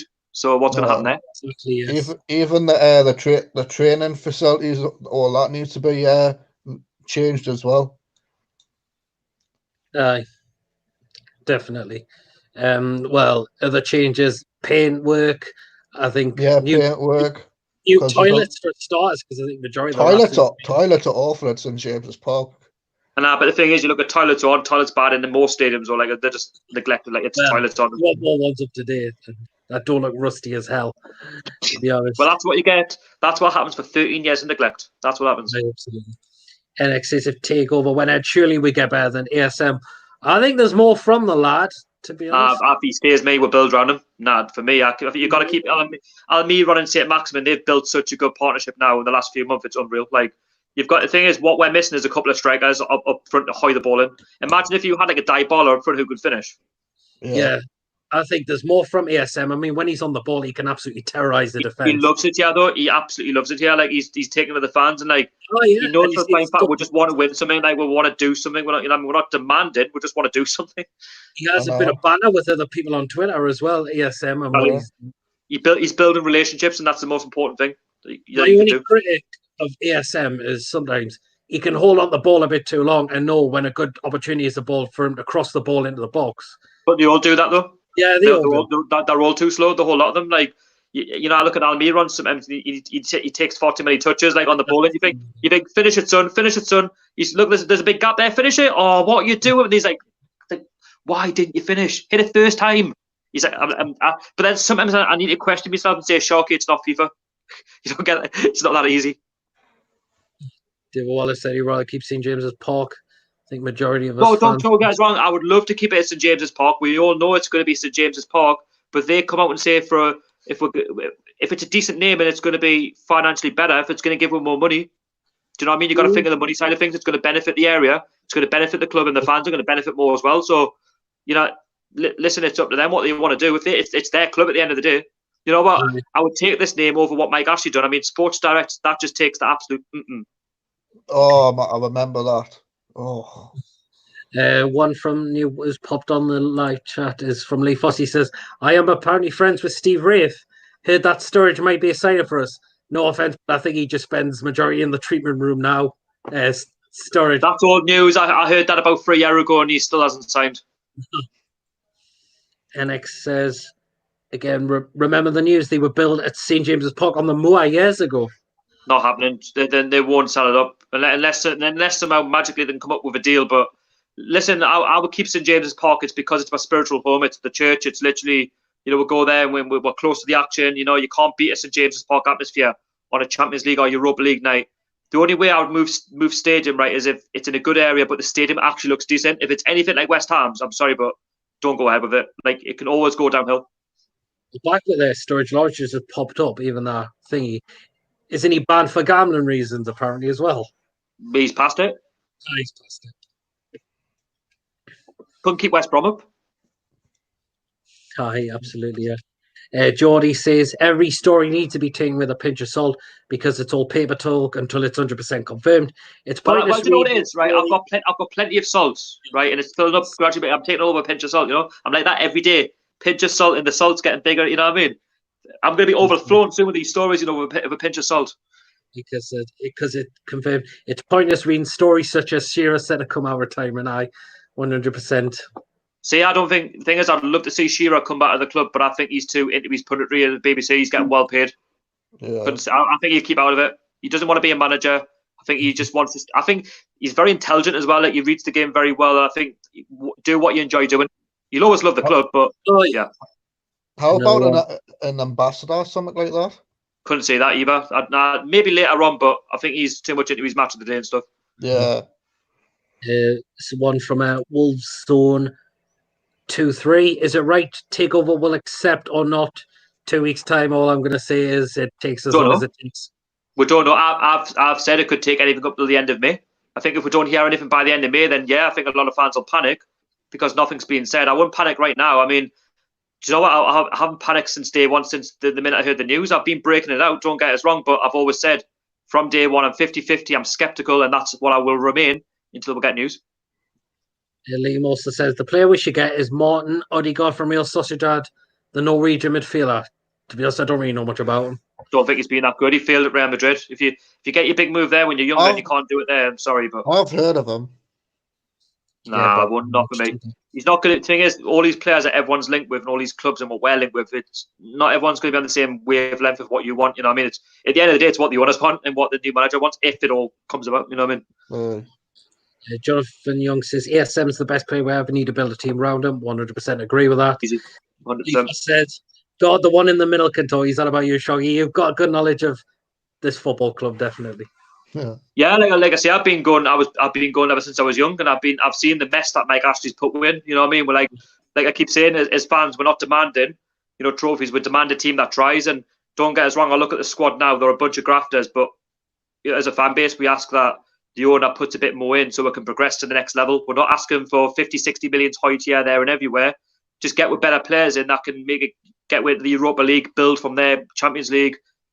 Even if we can't win the league, at least try and get the club into Europe so we can actually gain a bit more money and gain a bit more of a reputation. Do you know what I mean? Like if you're in Europe, right, and you're mixing it with the big boys, whether that even Europa League, like I think Europa League gets given a bad name, but imagine if we progress for the Europa League, right?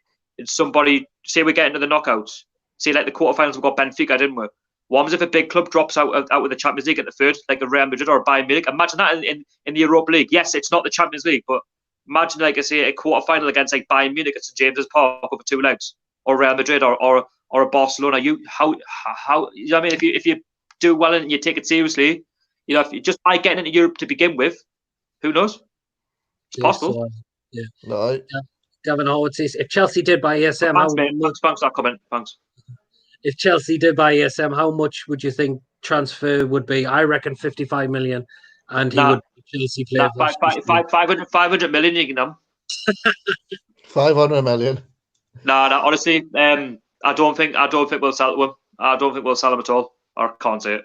He's on a 6-year contract as well. Oh, listen, if we've got Mike Ashley, right, and Chelsea come in maybe in the summer or in January, and they offer decent money for him, of course, Mike Ashley is about the pound signs. Of course he is. He's going to be sold. I mean, I'm not deluded to think he's going to stay. I've been down this route so many times before. Demba Ba bought on a free from West Ham, sold for 7 million quid. We ended up not winning the Europa League. We went downhill. Cisse couldn't cut it on his own.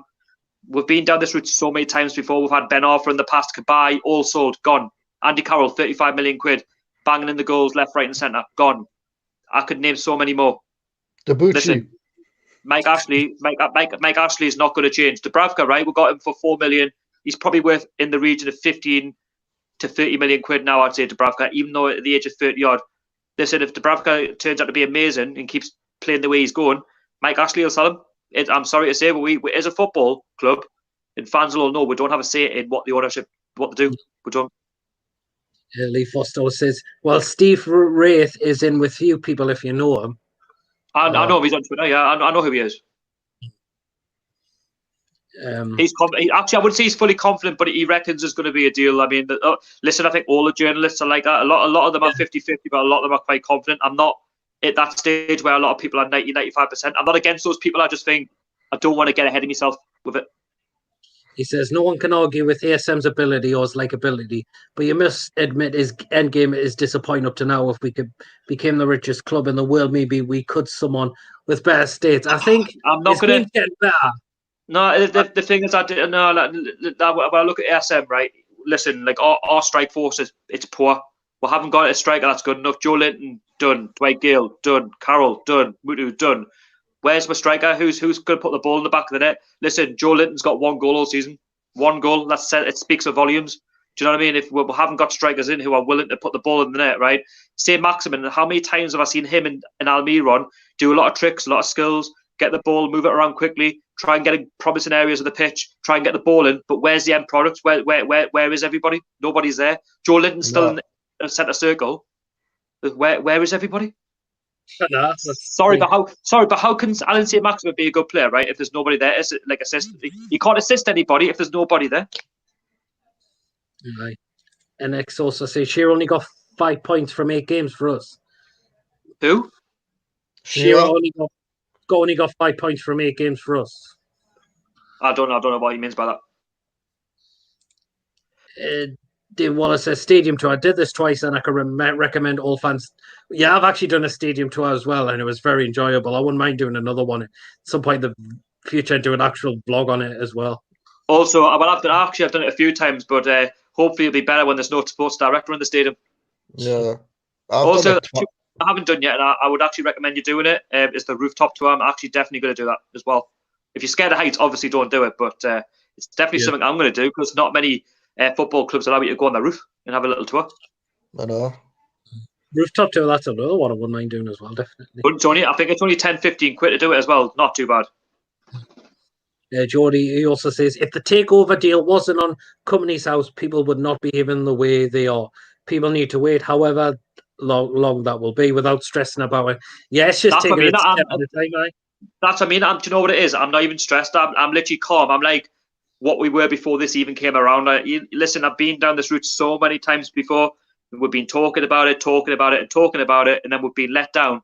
I'm at the point now where I'm like, it's like a breeze, isn't it? You know what I mean? Like it's a bit of wind, and then all of a sudden it's gone, and then we're back to reality again. Like if it doesn't happen, listen, nobody in the fan base could be shocked. You know what I mean? You either obviously I've boycotted the season, I'll be back next season. Either you continue to boycott and never go back, or you go back and support the team. I think supporting the team's the main thing.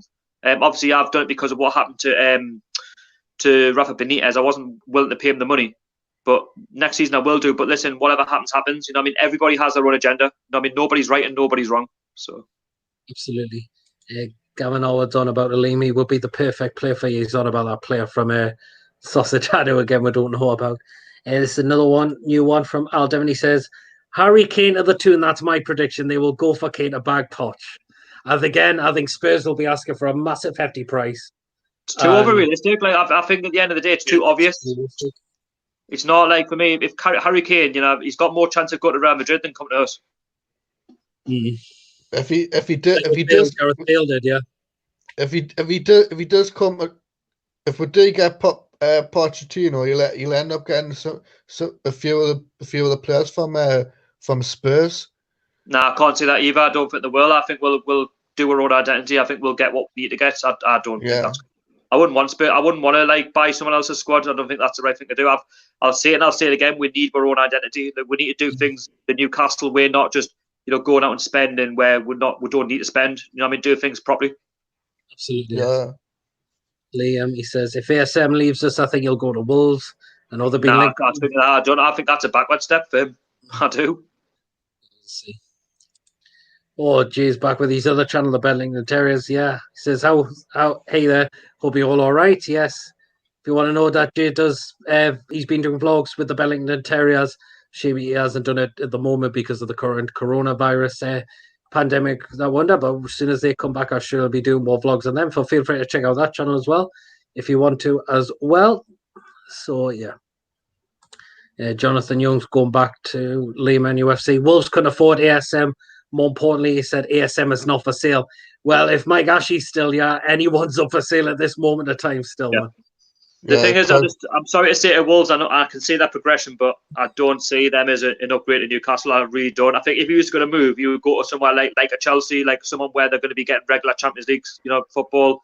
If he's going to go to one of the big clubs in Spain, Germany, like a Bayern Munich, who knows? Do you know what I mean? I wouldn't say go to Wolves. Like, unless Wolves are really serious about like cashing in on some of the other players that they've got and bringing in better players to get in Champions League, possible, but nah, I can't say it. But like if we end up still getting it, if we're stuck with Mike Ashley, he's got to sell most of the players.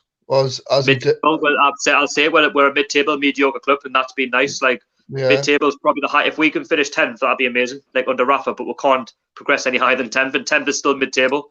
Do you know what I mean? Yeah. We want to get to beyond that into 7th place if we can, but it's either mid-table or we're battling relegation, or we're actually in that relegation zone and we're going down. Yeah. Like even now, I'll- like it's I'll when be we got relegated, it's not even a shock anymore. Like when we got relegated under Benitez, well, it wasn't Benitez, McLaren. I wasn't even shocked because I'd seen it the first time in 2009, and when Mike Ashley done it the first time, and again, when you go from what we had with Houghton to like Pardew, and then you went from Pardew to who was it, John Carver to McLaren, you're asking for trouble. You're asking to be relegated. Do you know what I mean? So I just think at the end of the day, like if we were to go down again, you can't be shocked. I wasn't shocked the second time we went down. It was a case of, we're going to come back up. Yeah. Gavin also says I would take your goalkeeper too. I think anyone would have Dubravka at this moment of time. He's been a top quality goalkeeper. I know Juventus were fans. It's because my team. It's because my team work hard, but like we're toothless up front. So what we do is we are so defensive. A lot more of the opposition are going to have more chances, which then Dubravka's got to obviously do his saves, which makes him look better than he is because he's heavily relied on. If Dubravka couldn't do that, for me, we're in the relegation zone. Simple as that. Right. Lee also says we are miles behind Wolves, Jonathan, so far at this moment of time. Yes. Jay again on the Billington Terrace says, can I have a shout out, mate? Yeah, there you go. Liam says, would you take Gareth Bale? Unrealistic. It's the rest of the all unrealistic. If you have to get real, honestly, no, I'll be a Claudia. We need to get real. Like, I don't want to turn it into an Arsenal where we think we can just buy the best players. Like, we need to use our own identity. We need to get players in, right, that are trying to build something. They're trying to progress in your careers to get from where mid-table is to top 7. We need a few experienced players from maybe Europa Leagues. We can't instantly think we're going to get Champions League or we're going to win the league. You've got to build your way up. Like, Man City did that. It took them 4 years to win the league. I'm not suggesting we're going to win the league in 4 years. But the thing is, how tough the Premier League is now, nothing's guaranteed. There's so many clubs now that are ahead of us. Yeah, Geordie says, Race talks sense. He knows Amanda Staveley as he met her in 2017 and kept a relationship with her. That could sound positive, but again, it's all well and good saying that you know them, but like when it comes to business, they're not going to give too much away, are they? No. Yeah. Business is business.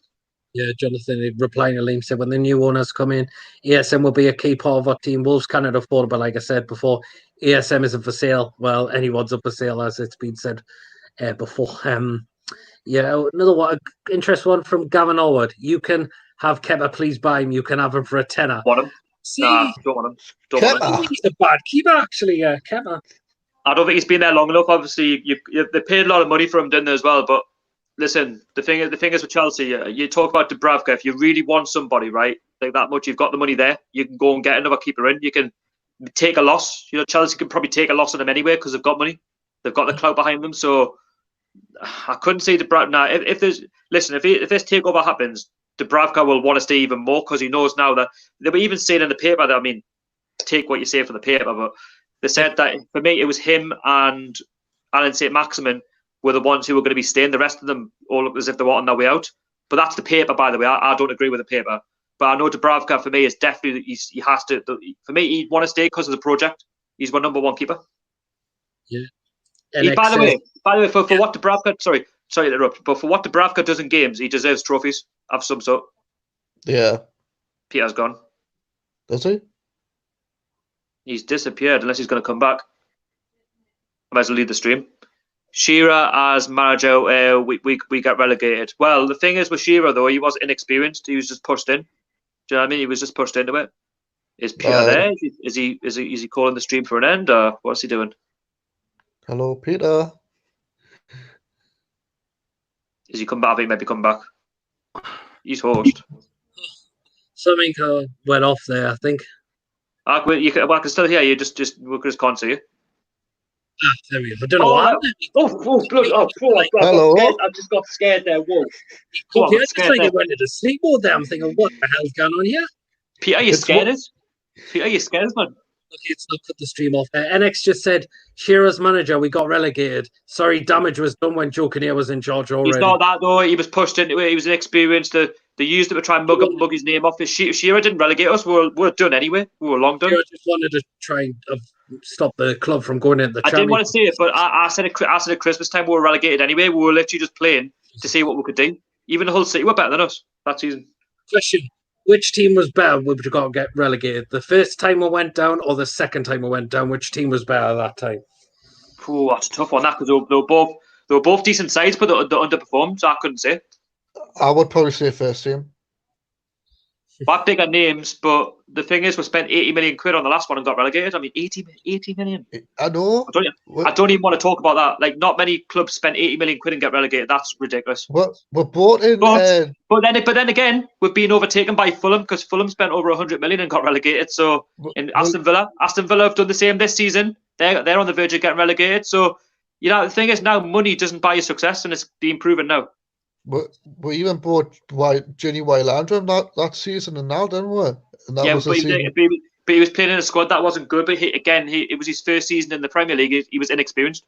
And who else did we get by then? What? Mitrovic. Yes. Tovan? Tovan, yes. Townsend. Shelvey. Tim Krul got injured early in the season, was out for the rest of the season. That's what I couldn't believe, though. In the January, we got Townsend and Shelvey, we still got relegated. Like, that says it all, really. Just going to point out, apologies for people who are watching how I cut off there before. My laptop just decided to go into sleep mode, but look, it's not cut off the live stream so far. So how long are you streaming for, Peter? I've been doing it for just over 2 hours, actually. But how long are you streaming for? Not take the time I'm going to finish yet so far. That's good. What's Lawrence said? We should do a stadium tour with the other lads in our Facebook group chat maybe next summer. Yes, I wouldn't mind doing another stadium tour one time as well. What's Liam said? I don't like heights. That's why I wouldn't do it to St James's Park. Oh, fair play. Not everyone's a fan of heights. To be honest, everyone does have their thingy at times as well. So, yeah. Jordi has said the chance of signing the likes of Kane is the same as signing Messi from Real Madrid. It will just never happen. No, the thing is, you've got to have a sense of realism. I'm realistic to know that we're not going to just go out and buy things. It just doesn't work like that, unfortunately. Mm-hmm. Gavin also says not Kane, but maybe like a Dele Alli to get Poch to Newcastle again. That's another unrealistic one. I remember I didn't want Dele Alli anyway. I think he's overrated, mate. I think he's overrated. He had the chance to come, and then he. I think he's overrated, mate. Tottenham hijacked Dele Alli at the last minute. From MK Dons. Nah, I'm glad we didn't go for him. I think he's overrated, mate. Nah. I mean, what's he won? He hasn't won out yet, has he? No. The safe if Dele Alli squared it across. Dave Wallace says Newcastle takeover could it be a done deal? Hopefully it will be. Well, hopefully, but we can't guarantee it's going to go. That's the thing. Can't guarantee it. I'm 50-50 still. NX says the Wolves owners are apparently worth about 7 billion, nearly. But again, means nothing to Mike Ashley when it comes to business, though. He'll try and get as much out of you as possible. Lauren said the squad Shearer had the worst attitude I have ever seen, in my opinion. I can pick one probably person out of that team, definitely. I was in about 100 grand a week, and that was Michael Owen, definitely. Michael Owen, oh. I regret joining Newcastle United, because he never fucking turned up when you needed to. Too busy gambling, that was his problem. Too busy on the horses. NX first team was better for me. We had some decent players that season. I wouldn't say we had main players. There were some decent. I liked Obafemi Martins. I think he was a decent player. We had Kevin Nolan, we had Ryan Taylor. There were some decent players, but we had some really shocking players. Give us 1 minute. I'm just going to let Oscar out. 1 second, lads. Yeah, no problem. But I think we had some really shocking players that season. Damien Duff. Yeah. Remember Kasapa? He was in the squad. Kasapa, this is what I mean. Like, when we were buying players, we didn't even know if they were any good. I think he was Brazilian, Kasapa. And then we had who else did we had? Mark Verduga. Who else did we have? We had Sebastian Bassong. He was bloody awful. Oh, Bassong. Sing us a Happy song. Bay. Joey Happy Bottom played in that one as well, but I don't think he was the worst player though. I think he just had anger problems, like because the squad wasn't ticking. Happy Bye, his attitude was rotten as well. There was loads of Colaccini was there. Stephen Taylor. We had a few people, had a few in there that were just Oh, Yeah. good years as well. really got played though. Him though, didn't Yeah. get played that much. Peter Lovenkrands, Shoda Amiobi. had a lot Imagine of. if we get this takeover and we look on all these players thinking, wow. Like we're banging in all the goals, getting like fourth in the league or something, and we're like, do we really have like Chef Kuchi up from once upon a time? Nicky Butt. The problem is there was no identity in both teams. That was a big underlying issue. Yeah. There's nobody really willing to give 100%. If they give 100%, we're not getting relegated. I Unfortunately. know. Was Peter Ramage still there? Okay. Oh, I remember him. Okay. I think he left after. Well, he came through the ranks about 2006. I think he left about. Was it a couple of? Excuse me, a couple of scenes afterwards. I can't exactly remember. Fan Various, he says, "Would you all laugh if Mike Ashley bought Sunderland next year, or would you all feel sympathetic?" Well, in my I'm not even going to opinion, answer that question because I know he's not going to go. For one, he's not going to get Sunderland, and secondly, he's not going to go back into football. I think he's done now. If he leaves Newcastle, I think he's had his little. He's trying to make a bit of money. He's trying to make a bit of a toy out of Newcastle to try and get with some trophy. You know, he said if we get fourth place, which he knows that's not going to be realistic if he keeps selling over better players. And listen, he's not going to win anything anytime soon. You know what I mean? He's treated as a business. He's run it to the ground. And I think he knows now in football he's time. So he doesn't know football. That's the problem.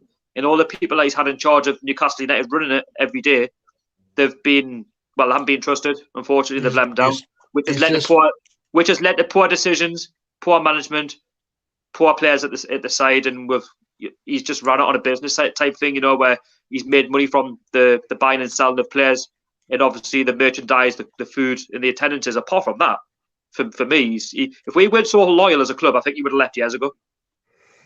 It's only us that's kept him in it.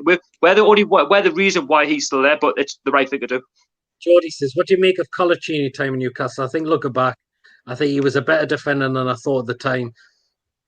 Started off well, second time, got relegated twice. Days, I thought he was error prone and he was finished. The thing is, we got relegated twice with Colaccini. Does that not tell you everything you need to know? And Stevie Taylor as well. Lawrence also says 08-09 was more down to attitude. 15-16 season was more down to poor coach. Both seasons were not giving 100%. But listen, if your squad can't give 100% and they know they're not good enough, then the table doesn't lie and you get relegated. You go from 08-09, you go from Kevin Keegan to Joe Kinnear. It speaks volumes, mate. And like I say, people look at Pardew. People look at Pardew as being an awful manager. I generally thought when you look at the recruitment, he wasn't really buying the players. You know what I mean? They were getting bought and sold behind his back. I thought he got the formation spot on. Not the best football, but people don't forget he got with 5th place and he got with the Europa League quarter-final. What more can he do when players are getting sold and bought behind his back? You know what I mean? And you had to work with a budget. You go from Pardew to Carver, then from Carver to Steve McLaren, and you just exactly. Listen, like when you do that, you know you're asking for trouble. So the Crystal Palace 5-1 defeat. Pardew's Crystal Palace against Steve McLaren. I was working that game.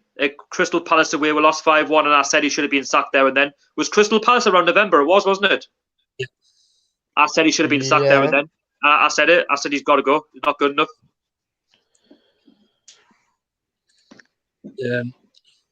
Ali would have struggled under McLaren, but then Rafa would have got him going. It's a hard one. Do you think Ali? I think Rafa was in a losing battle. Really, I thought he'd done well. He gave us hope, but it wasn't his fault that we got relegated. We're pretty much done, man. Like the first time we got relegated, it was pretty much done. Nathan Carrick, he says, "When do you think the takeover will be done?" I'll say it's done when it gets done. Yeah, no date set for when it completed. Don't even know yet, do we? No. Nobody's really clear on when it's going to happen, so it's a case of just be patient. Mike Ashley would nick your he's got would nick your chips, I'm guessing, with all them fries.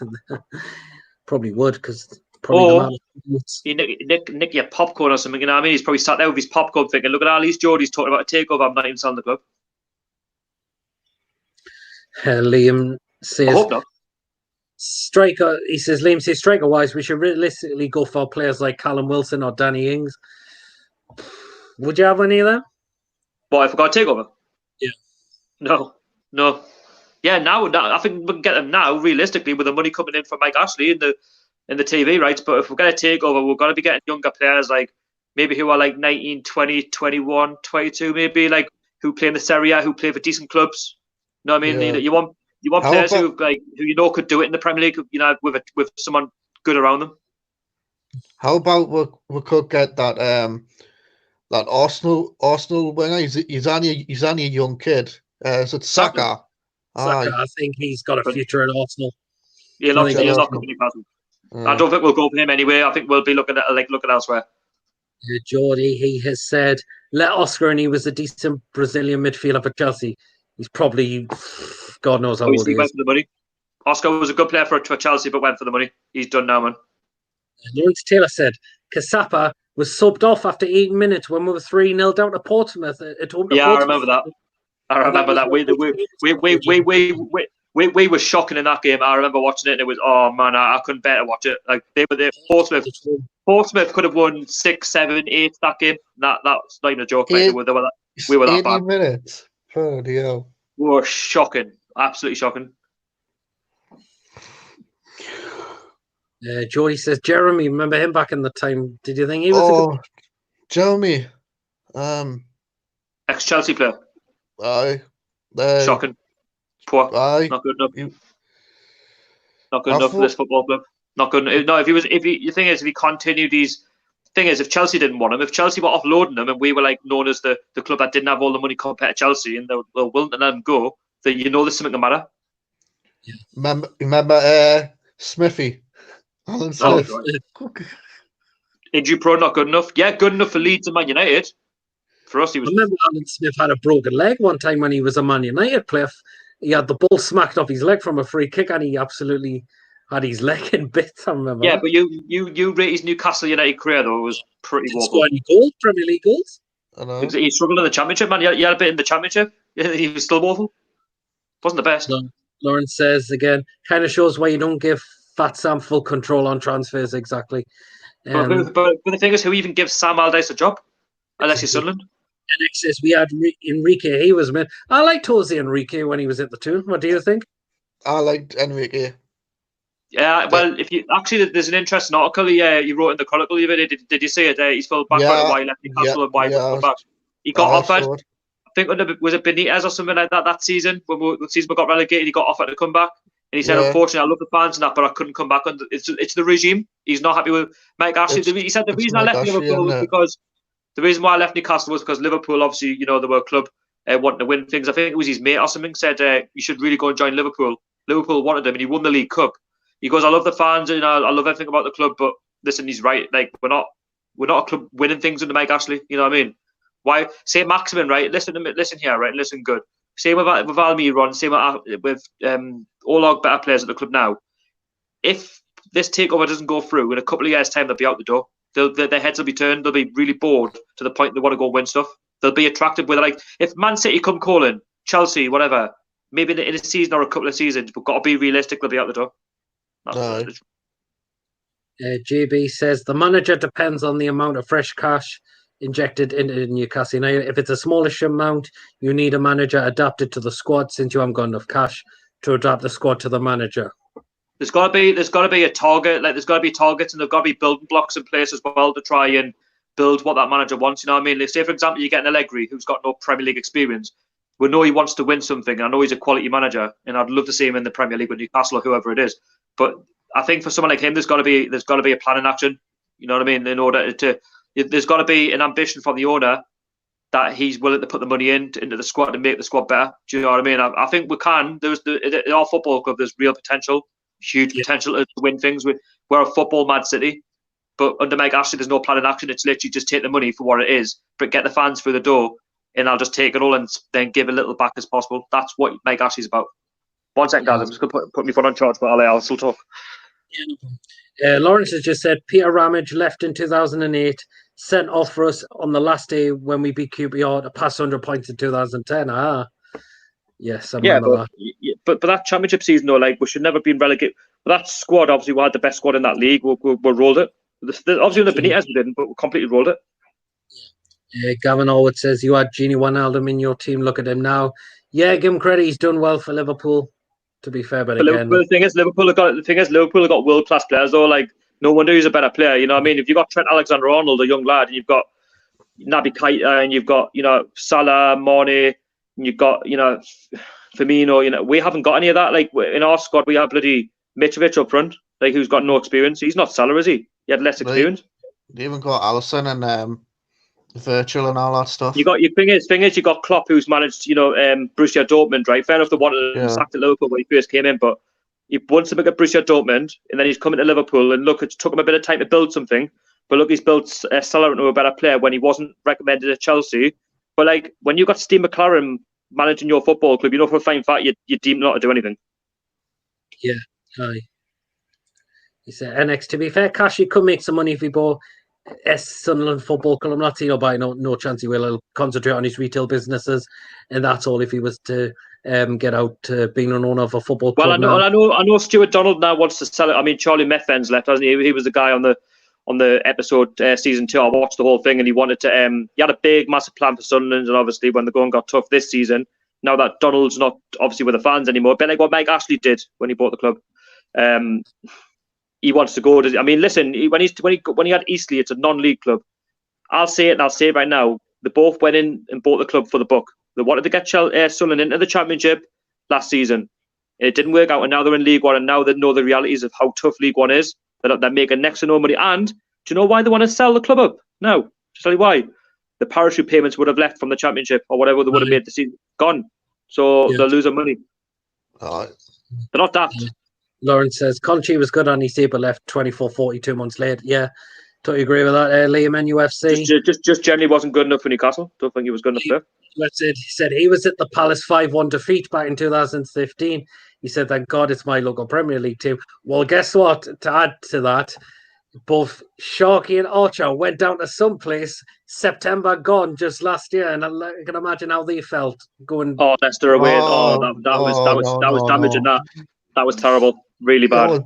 Really, really bad. You check out Sharky's vlog on his channel. Shocking. Honestly, do you know what it is? I was so annoyed. I mean, I don't want to swear or anything, but like I just remember going and like it was hoining down the rain. I mean, we didn't get into the ground till like 15 minutes before kickoff. Normally we get there early because there'd been loads of traffic down at Leicester, and obviously I think Lee and Al were there as well, unless they didn't go. I can't remember. I think he's in the stream. But anyway, like yes, we were down to 10 men, but the point is, even before that, we didn't have a plan B. We didn't have a plan in action. Like the substitutions were all wrong. He had a second off. Alan St. Maximin was on the bench. All but were better players were left on the bench, and you're thinking. And what really annoyed the game for me most was, I mean, you think Southampton 0, Leicester 9 was good. Was bad. Like for Southampton, we could have lost by more on that night. We were shocking. But not only that, like the players didn't even come over and acknowledge. But Steve Bruce just went down in the tunnel and shouted at the players. Granted, fair play. That's what you've got to do. But come over and acknowledge the fans who have made. We've had a right. That was the best away atmosphere I've ever seen. For a team that was 5-0 down. 5-0 down, and we're like that. You know what I mean? But Jamal Lascelles, yes, captain, has to come out and do that. But the rest of the squad, they quite simply couldn't be asked. And for me, that's where I got really. Archer, what was I like getting on that bus? How bad was I? How annoyed was I? Oh, you were well foreman, like. I was angry. I couldn't believe it. I wanted Steve Bruce out. I wanted him out of the football club. He was absolutely, and it was my first away game.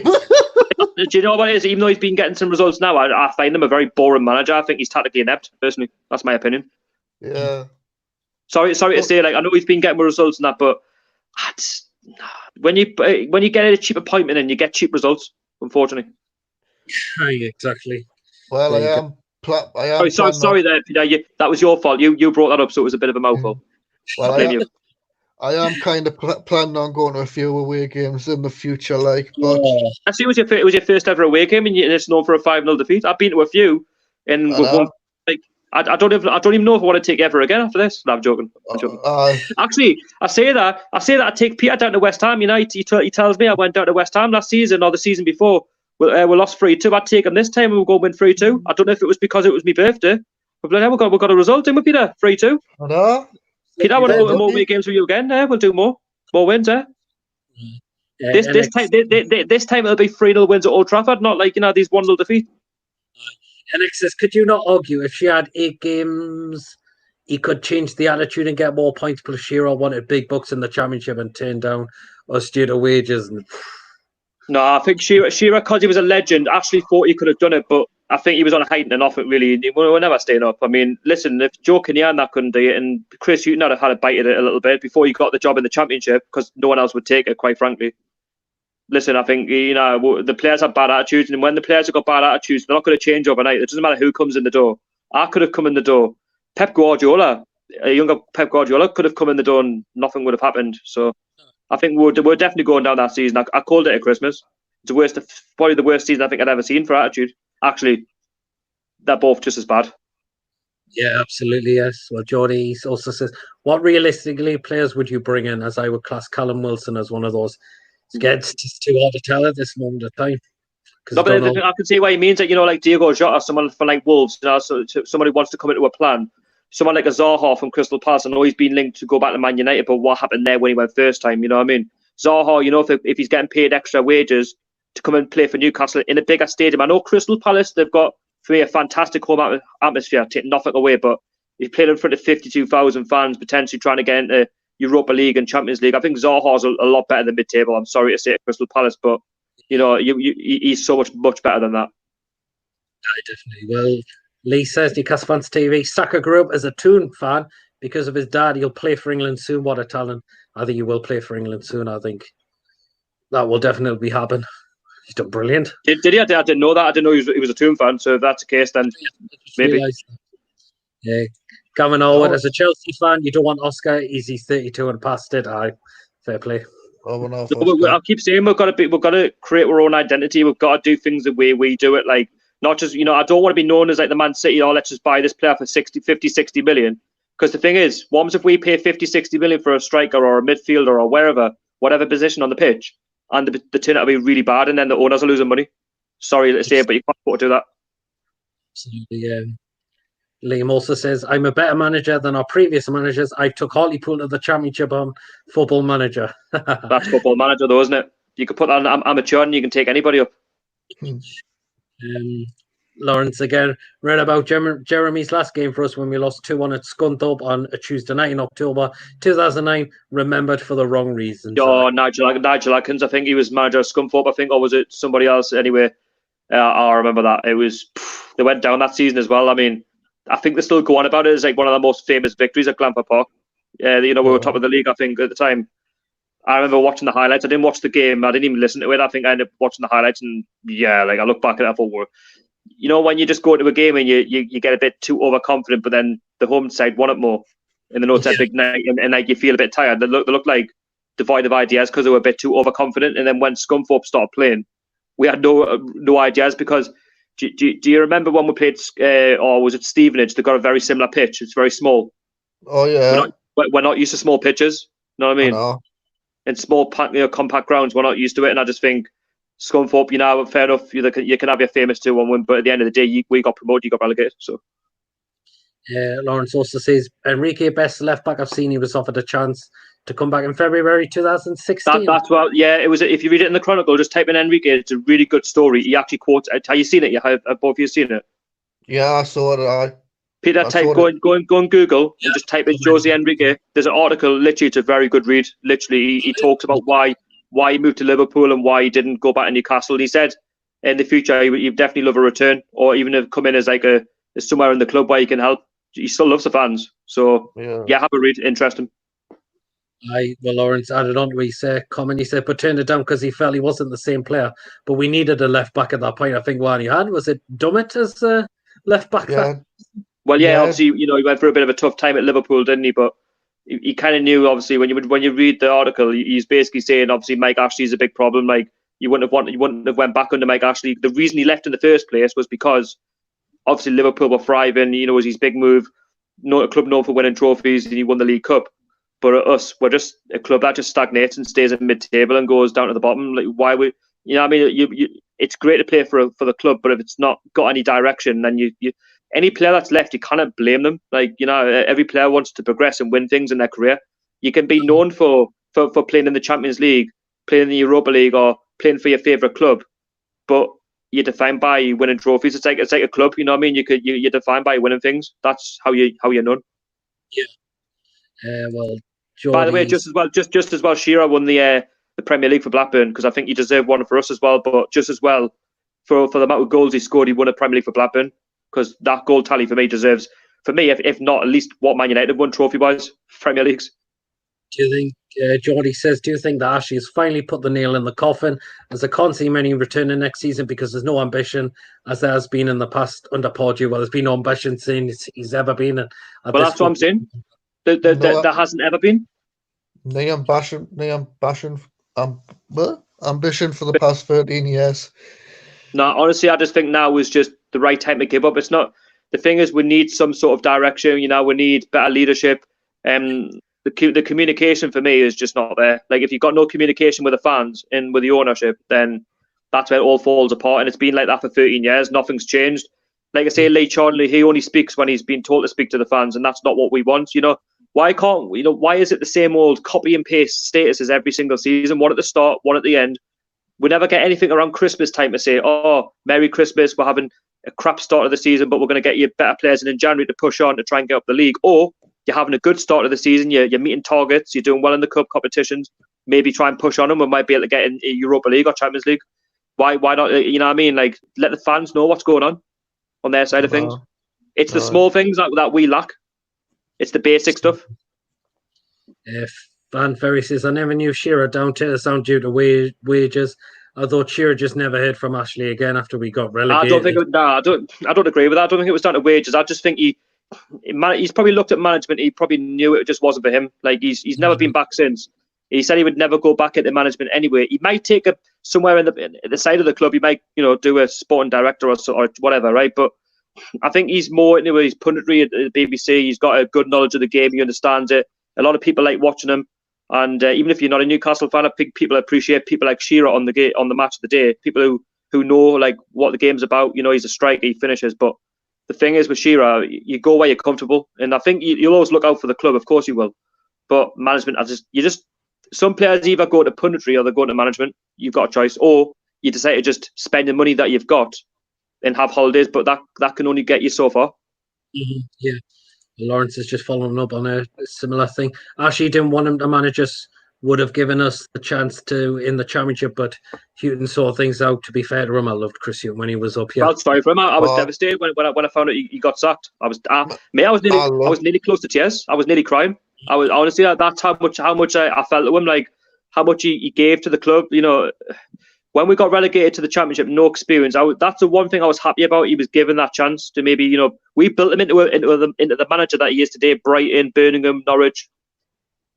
And do you know the game when we beat Liverpool 3-1? They had banners saying "Thank you, Chris, for all the memories." Well, that's what he says. Like, if you get Chris Houghton, you think is he's been sacked at Birmingham, Norwich, Brighton, right? He's always said Newcastle are always the club that gave him a start out in management. Yeah, Tottenham, he was an assistant. I think it was under Martin Yule.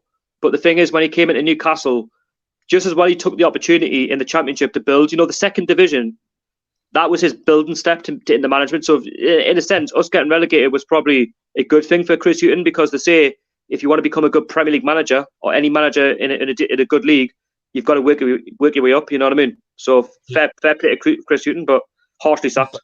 That was when Andy Cole scored that screamer against Liverpool, wasn't it? Was, yeah.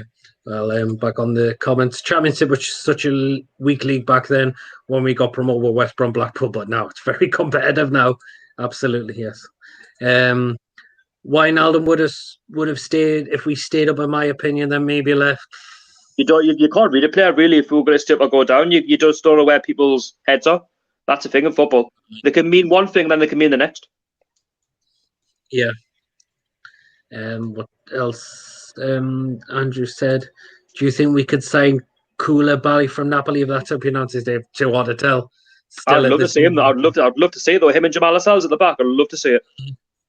Oh, I'd love to see it. Like, honestly, like if you're gonna, there's people say, oh, like Man City got a company, and obviously they got a Aguero, sorry, not Aguero, they got a Robinho to get things kicked off for Man City. If we're going to make a marquee signing for to really boost our defence, because I think we've got a really good defence, I would say. That's something Rafa's built, by the way, not Bruce. But the thing is, Koulibaly for me would be a statement signing to say, you know what, we're going to build from the back. That would be a statement for these owners. For me, that'd be a statement. I'd sign them straight away. You'd be straight in the starting lineup. I mean, Lascelles and Koulibaly for me would be the perfect like back two. Yeah, Lawrence again. Can't see Ashley going back into football.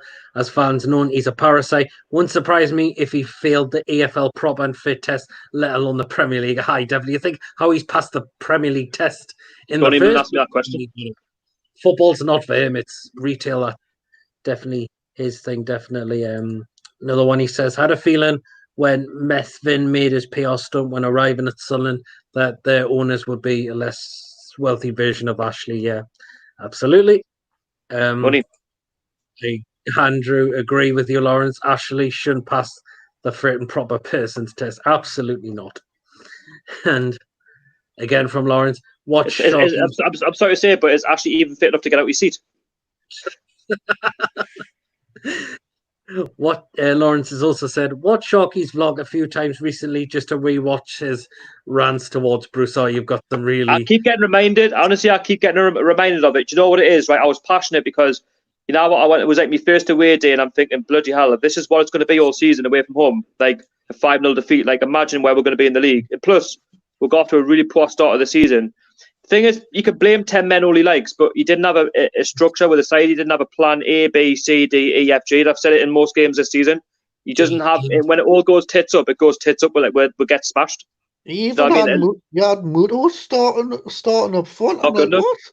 I've always said, you look at our strikers, none of them are good enough. We haven't in our football club, we haven't got any strikers. We haven't. Yeah, St. Maximum on the bench, and he didn't even bring him on.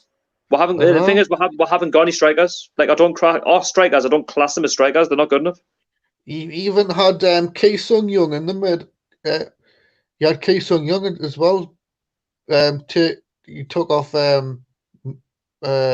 Literally, I went to go and watch Leicester. Pretty much, I went for the stadium. If that's us getting battered like that, and not trying, when they say you only came to watch the such and such, we've literally came to watch Leicester, like literally batter with Jamie Vardy and that. Yeah. I just went down for the atmosphere, and obviously with being my first experience going to an away game. But you got to watch me review and all. I mean, I think I've done a quick. I've done a quick photo at the stadium, and I've done like a vlog. I've done my review, and I still hadn't shared up. Like even on the way back, I was just angry. Like just nothing there. Like there was nothing to take from the game. There was no positives. There was nothing. There was nothing at all. Do you know when they say like in a defeat, there's always a positive to take out of it? There wasn't. Why? Jody says, why is it that us fans call Ashley a cockney when he's exactly from Millwall?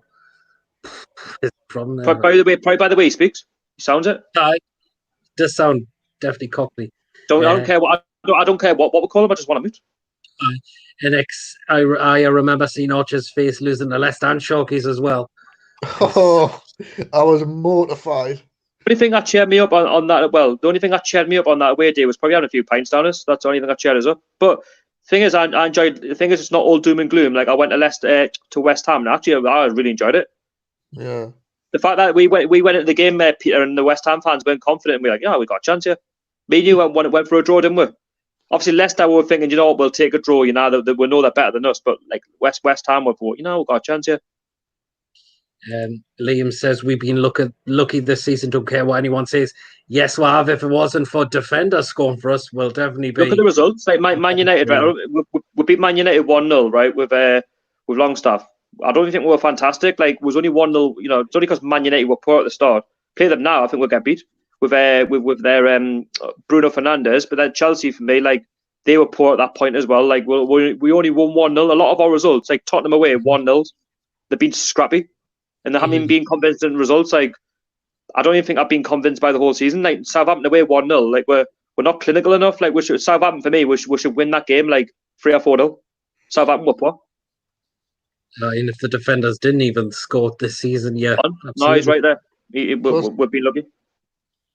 Fan various. By the way, we lost to Burnley 1-0, but like, I know fair enough, it was never a corner at Turf Moor, but like, we've got to defend better. Like, and it's not that we've got against like Burnley. I'm sorry, but you've got to be like putting your chances away, and we didn't. I don't think we really created anything at Burnley. Fan various. Sorry, not to forget. Sorry, the 0-0 against Norwich didn't do anything against Norwich. Home and away, home and against Norwich. I like the Norwich fans. I've got a few like Norwich YouTubers, but Norwich. And they're one of the worst teams this season. Norwich. I was at the game and that was awful. Norwich. Yes. Norwich. Brighton and Watford at the start of the season at home 0-0 and 1-1. Norwich, Brighton, Watford. Oh no, right, okay. Anyway, move on. Fan various. He says Ashley could pass the unfit and proper fat test. I definitely could. but like a bit of body fat. Oh bloody hell, that's stabbing. Liverpool. Geordie says Liverpool away is one of the away matches that I fancy. Any of you done it before? Yes, I've actually been to Anfield, but many years. I've been to Anfield. I've been to Anfield, but I've only ever had like a stadium tour. Like I've sat in the Cop in that. I think it's fantastic. I think it's brilliant. I actually got to see what a real trophy looked like the Champions League and that. You know what I mean? I got to see a real trophy, not a championship one. But I'd definitely love to get Anfield. Hopefully, possibly next season. You know, I'm going back to games again. So if I've got a few contacts, so if I can get tickets, then I'll definitely get myself down. Feels really good. Grant. Gavin says, as Newcastle fans, you have to travel miles for away games. What is the furthest Premier League team you have travelled to? Well, it's definitely been London. That's the furthest I've been to. So London for me. I think it has to be. What's further? Is it West Ham or Stamford Bridge? I think Stamford Bridge is. I've been to Stamford Bridge. Oh, to Stamford! Don't you know what? I've been to Stamford Bridge that many times. It's a library. I kind of honestly, the nice stadium. I can't stand the place. Like the fans, right? They're literally you would never think, right, that they've ever seen like victories in their life. Like you know, they're getting basically right. You know, I look at Chelsea fans, right? They're literally like Man City. They're getting fed on a silver spoon, right? And they're not bothered. Like they're so used to victories and winning trophies. That like they're so silent. Like I honestly, I was in the away end, right, and we're literally saying, "Is this a library? Is this a library?" Like you couldn't hear a word. Like even when they were scoring, like you wouldn't think there was fans there. Terrible. JB says, with Brexit in the works, can we really buy any non-British players since we don't know how the EPL rules on foreign players will change? Difficult to say right now. We can't comment. Nobody knows.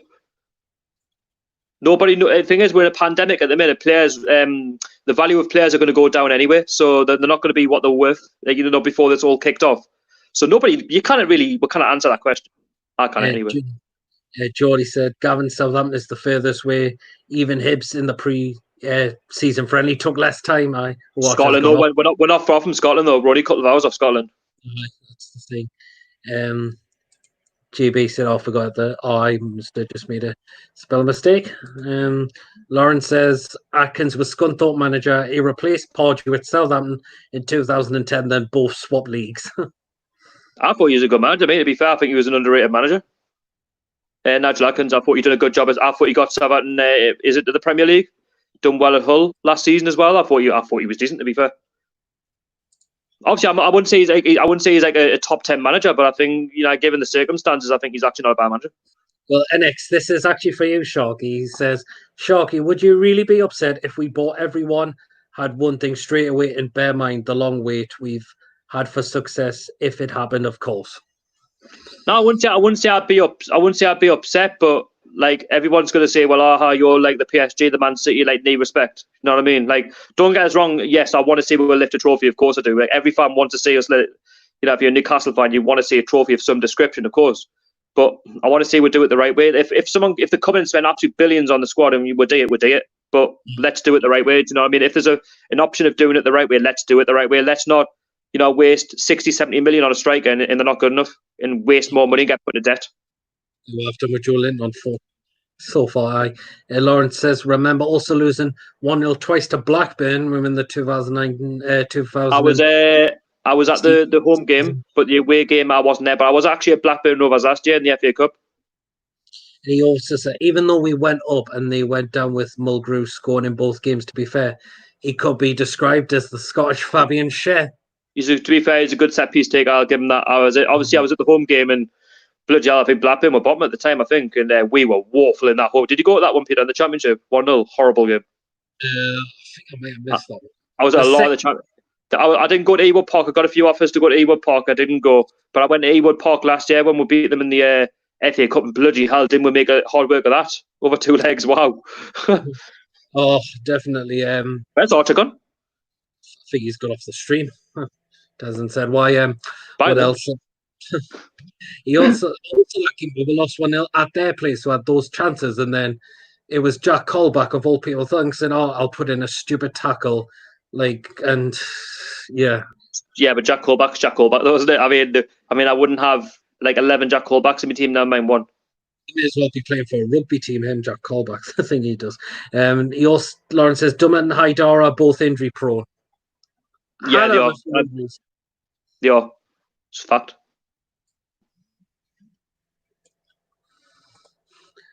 Lawrence again. People like Shearer and Keane can't be managers for the same reason. Di Canio failed at Sunderland. You can't just come in and try to rule with an iron fist. No, do you know what? I think Shearer's got the potential. I think he has.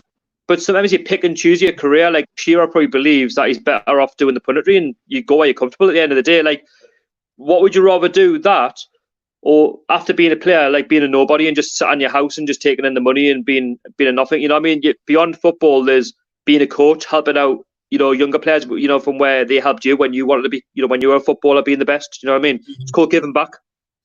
Aye. Gavin Howard says, best games I remember on TV as a kid was the Newcastle versus Liverpool 4-3 games. They were classics then. Games definitely. 4-4 was a good one as well. When we were 4-0 down and everyone went home and everyone thought the game was done. And Tiote, bless him, God rest his soul. NX, Shearer's goals don't include the 20+ he scored in the first division before renamed the Premier League manager. Sure, that means. Still the Premier League's all-time top goal scorer. JB, your best NUFC moment under Mike Ashley is probably winning the championship and finishing 5th. Probably that's the only thing. I'd take the championship ones away, but I was there for the championship season, obviously, and both 5th. Just the fact we actually done something that season, like 5th, it was better than that. We could have got Champions League, to be fair, if we hadn't have lost a few games. But the thing is, after that, you just knew you was going to sell with better players. It was obvious. Yes. Hold on, I think Archer's just coming in. Archie, Penny's having Wi-Fi problems, and he said, try to invite back again. What you got, dial up?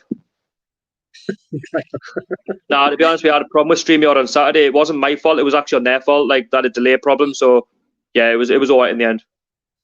Liam again, the EFL will let anyone take over. They let Bichetti and Steve Dale take over Leyton Orient, and Barry, luckily, Nigel Travis and Kent Teague save Leyton Orient. That's what I'm saying about the takeover. Like, I think at the end of the day, there's a lot that needs to be questioned. Like, we could bring up Barry, hold on, yeah, fair enough, they've gone completely extinct now, but they're sort of what's the word, man? They're a Phoenix club. Is that right? Is that the word I'm looking for? Well, anyway, but the thing is, there's a lot you can question.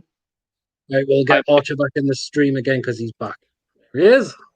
Hello, sorry about that. Having Wi-Fi problems at the minute. Have you just woken up, Egghead? No. when we're cut off, I'm literally having Wi-Fi problems because I'm with. I better call you the 2 eggs because these are both. Actually, Peter, your hairs are kind of growing back. Mine was number 3 actually. Mine was a number 3. His was just normal blades and just went all the way through it. I know, Shoggy, you might as well call one of the Mitchell brothers instead. He kind of called the 3 Mitchell brothers because I've still got a bush. Anyway, JB says your worst Newcastle United moment under Mike Ashley. There's all 13 years. Aye, the relegations. Even in the good times, even just with Mike Ashley there, just every season's been like, oh, we want Mike Ashley at the club, like, you know what I mean? Oh, Mike Ashley's this, Mike Ashley's that. Like, that's what it's been like for 13 years under Benitez, even under Chris Hughton, just Mike Ashley. Be right back, guys. I'm off to get a drink so you can chat amongst yourself for a bit while, because I'm feeling me throat being quite dry with all this chat that was going on. So, yeah, no problem. I can't read the chat, so I don't know what they're saying. All right, we'll give it off to just have a discussion about Pretty on. Okay, we'll just wait. What do you want to talk about, Archer? Sunderland? No, anything really in general. Well, I've got it. Well, if there's anybody in the chat, I've got a video coming out tomorrow, around midday. So stay tuned for that. And I'm not going to tell you the title, but it's actually complete. So that video will be getting scheduled for tomorrow on Toonami TV. I'm not going to promote my channel because it's not my right to, but you can see in the type. But yeah, it's going to be out tomorrow, so you've got a video to watch. Trying to be what's the word? Try to be a bit more organised. I mean, even though I've been doing videos, it's just I need to be a bit more consistent. Maybe that's what I've lacked. No, I wouldn't say consistency because I've been consistent. Maybe doing a few more videos than I have done. I've just been doing reviews, previews, and not less talk. So that's what I've lacked. I'm close to 2,800 subs. I don't know how many I've got at the minute, but yeah, I'm getting close.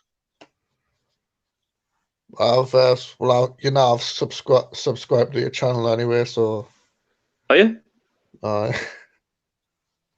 Since when did you want to? Since when did you enjoy my content? Like 2 years ago. 2 years ago. I'm getting old now, mate. I'm not getting any younger.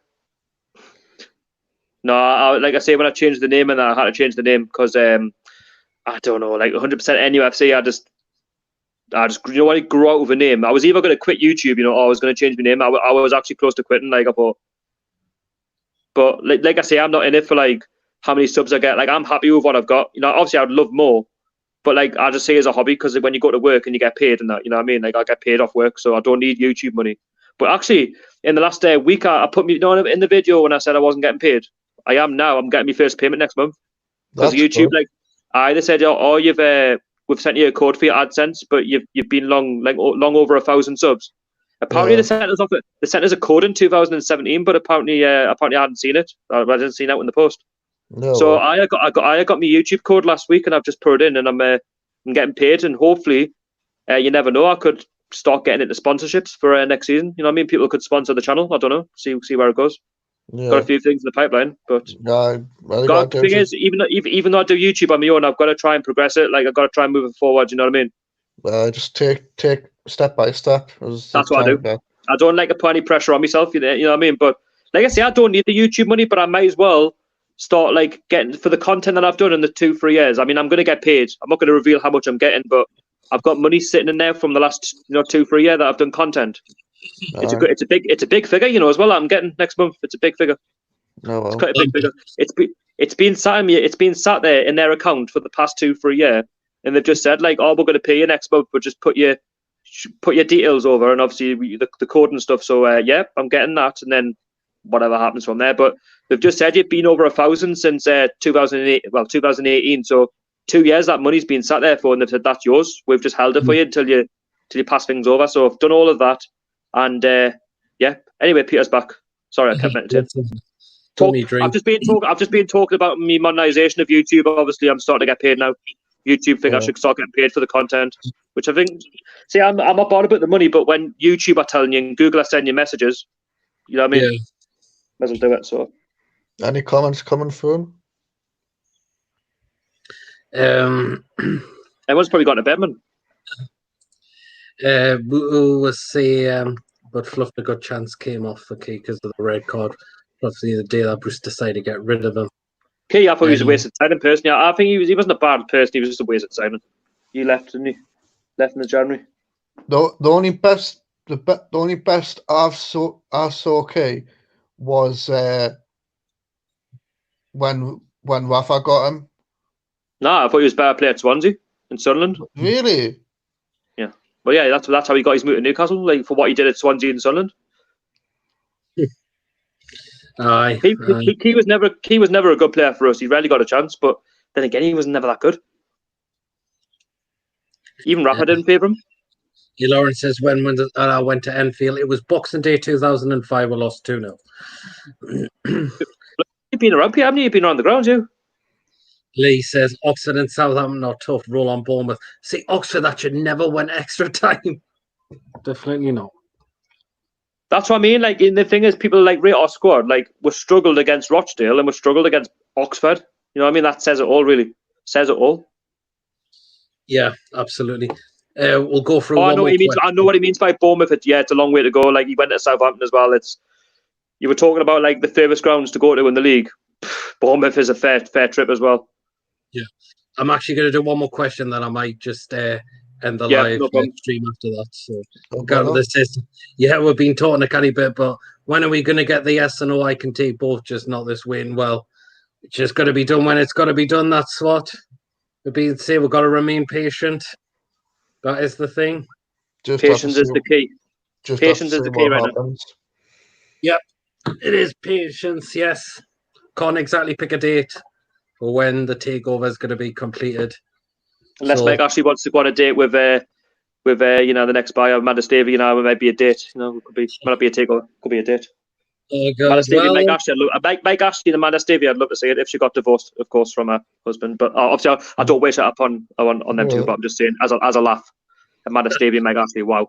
well, we'll end the live stream there. We've been on for nearly 3.5 hours. So thank you very much who popped up in the live chat. Thank you very much also who has come on the live stream as well. Make sure you do check out Sharky's channel, Toonami TV. In case you didn't know, he's now changed from 100% NFC to Toonami TV now. And Does it sound better saying that, Peter? Now, does it sound a lot better? it's really good. It's very catchy, Toonami TV. Thanks anyway. Appreciate that. Yeah. Thanks for giving us a call. Archer, thanks for coming up a bit. It's good to see Archer back Take it as easy, well. He Yeah. hasn't been on, and also thank you to all the other people as well, like 100% Mags, Retro FC. Feel free to check them out as well. So, as I said, don't forget to like, and if you haven't checked me out before, please make sure you do hit the subscribe button.